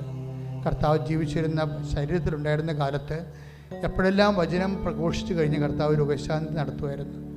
അപ്പോൾ അത് ദൈവത്തിൻ്റെ വചനം കേട്ട് വിശ്വാസം നിറഞ്ഞ ഒരു ജനങ്ങളിലാണ് കർത്താവ് സൗഖ്യം നൽകണത്. എൻ്റെ മക്കൾ, രോഗമുള്ളിടത്തെല്ലാം കൈകൾ വെക്കുക. ഓൺലൈനിലുള്ളവർ അങ്ങനെ തന്നെ ചെയ്യുക. രോഗമുള്ളിടത്ത് കൈകൾ വെക്കുക. ചില രോഗങ്ങൾ സൗഖ്യപ്പെടുന്നതിനേക്കാളുപരി അത് അതിജീവിക്കാനുള്ള കരുത്തിന് വേണ്ടി അഭിഷേകം പ്രാപിക്കാൻ വേണ്ടി പ്രാർത്ഥിക്കുക. എല്ലാ രോഗികളും, ഉള്ളംകാലം ഒരു ഉച്ചവരെയുള്ള രോഗികൾ, ശ്വാസകോശ രോഗികൾ, ശ്വാസം മുട്ട രോഗികൾ, ആർബുദ രോഗികൾ, അസ്ഥി രോഗികൾ, PCOD രോഗികൾ, പിസ്റ്റുല രോഗികൾ, കിഡ്നി രോഗികൾ, സ്പോണ്ടിലോസ് രോഗികൾ, തൈറോയ്ഡ് രോഗികൾ, ടോൺസൈറ്റ് രോഗികൾ, ശിരസ്സിൽ ഹാമറേജ് ഉണ്ടായിട്ടുള്ളവർ, മെനിഞ്ചിറ്റിസ് ഉണ്ടായിട്ടുള്ളവർ, കോവിഡിൻ്റെ പ്രത്യാഘാതങ്ങൾ അനുഭവിക്കുന്നവർ, വാതരോഗികൾ, ഗർഭാശയ രോഗികൾ, മൂത്രാശയ രോഗികൾ, കുടലിൽ പഴുപ്പുള്ളവർ, നടുവിലിന് വേദനയുള്ളവർ, ബ്രസ്റ്റിന് മുഴയുള്ളവർ, ശരീരത്തിന് മുഴയുള്ളവർ, എല്ലായിടത്തും കൈകൾ വെച്ചുകൊണ്ട് ശ്രുതികട്ടെ ശ്രുതികട്ടെ. കർത്താവേ, നിന്റെ ഉന്നതമായ നാമത്തിന് സ്വസ്ത്രം ചെയ്യുന്ന കർത്താവേ, നിന്റെ വിശുദ്ധ പൗരോഹിത്യത്തെ മഹത്വപ്പെടുത്തി പ്രാർത്ഥിക്കുന്ന കർത്താവേ, സഭയിലുള്ള സാന്നിധ്യം പ്രകടമാക്കണം പ്രാർത്ഥിക്കുന്ന കർത്താവേ, 36 വർഷം അർപ്പിച്ച കുർബാനയുടെ യോഗ്യതയാൽ കൃപാസനത്താരെ ജീവനോടെ പ്രത്യക്ഷപ്പെട്ട മാതാവിൻ്റെ മാധ്യസ്ഥത്താൽ പിതാവിൻ്റെയും പുത്രൻ്റെയും പരിശുദ്ധ നാമത്തിലെ മാരക രോഗങ്ങൾ, തീരാവേദികൾ യേശുനാമത്തിൽ പൂർണ്ണമായി സൗഖ്യം പ്രാപിക്കട്ടെ. ശ്രുതികട്ടെ.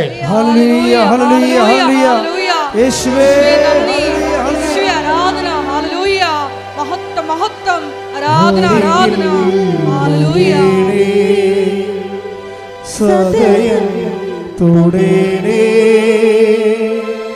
സുഖമായി എൻ്റെ ഉള്ളം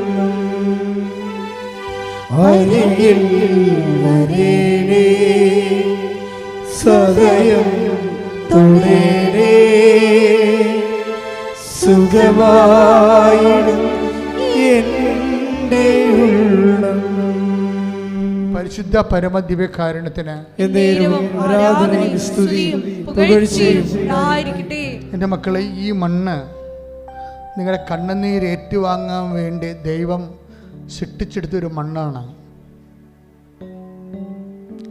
എന്താ അങ്ങനെ പറയാൻ കാരണം എന്ന് വെച്ച് കഴിഞ്ഞാൽ, ഓരോ മനുഷ്യന്മാരും കണ്ണുനീര് തുടച്ച് സാക്ഷ്യം പറയുന്ന അത് കേൾക്കുമ്പോൾ തന്നെയൊക്കെ മനസ്സിലാകും മനുഷ്യൻ്റെ എല്ലാവിധ വേദനകളും. ഇപ്പോൾ നമ്മൾ പ്രാർത്ഥിക്കാൻ പോകുന്നത് ജോലിയില്ലാത്തവർക്ക്, സർവീസ് പ്രോബ്ലം ഉള്ളവർക്ക്, റവന്യൂ റിക്കവറി വരാൻ പോകുന്നവർക്ക്, അതുപോലെ തന്നെ യാത്രയിലാകാൻ പോകുന്നവർക്ക്, പരീക്ഷയിലാകാൻ പോകുന്നവർക്ക്, അങ്ങനെ ജോലി സംബന്ധമായ, വസ്തു സംബന്ധമായ, ജീവിത സംബന്ധമായ എല്ലാ കാര്യങ്ങളും, വീടില്ലാത്തവർക്ക്, അങ്ങനെ നിങ്ങളെ ബാധിക്കുന്ന എല്ലാ വിഷയങ്ങളും, ഉടമ്പടി നിങ്ങൾ വെച്ചിരിക്കുന്ന കാര്യങ്ങൾ, ഉടമ്പടി പുതുക്കാൻ പോകുന്ന കാര്യങ്ങളെല്ലാം കർത്താവിൻ്റെ ഇടിമിന്നൽ പോലെ ഇടപെടലുണ്ടായി നിങ്ങൾക്കെല്ലാം സാക്ഷ്യം പറയാൻ വേണ്ടി ശ്രുതികട്ടെ.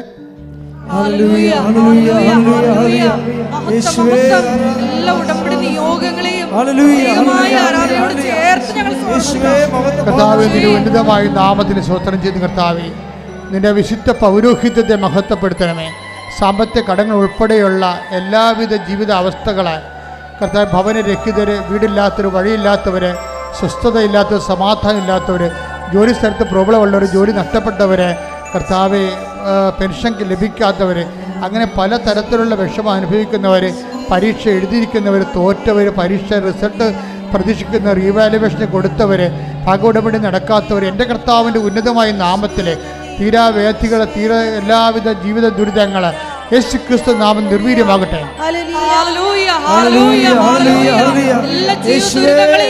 ഏറ്റെടുക്കണമേ എന്ന് പ്രാർത്ഥിക്കുന്നു. കണ്ണുനീരോട് പ്രാർത്ഥിക്കുന്ന എല്ലാ മക്കളെയും സ്പർശിക്കണമേ എന്ന് പ്രാർത്ഥിക്കുന്നു. ഹല്ലേലൂയ, ഹല്ലേലൂയ, മഹത്വം, മഹത്വം, ആരാധന, ആരാധന. ഹല്ലേലൂയ. സുഖമായി എൻ്റെ ഉള്ളം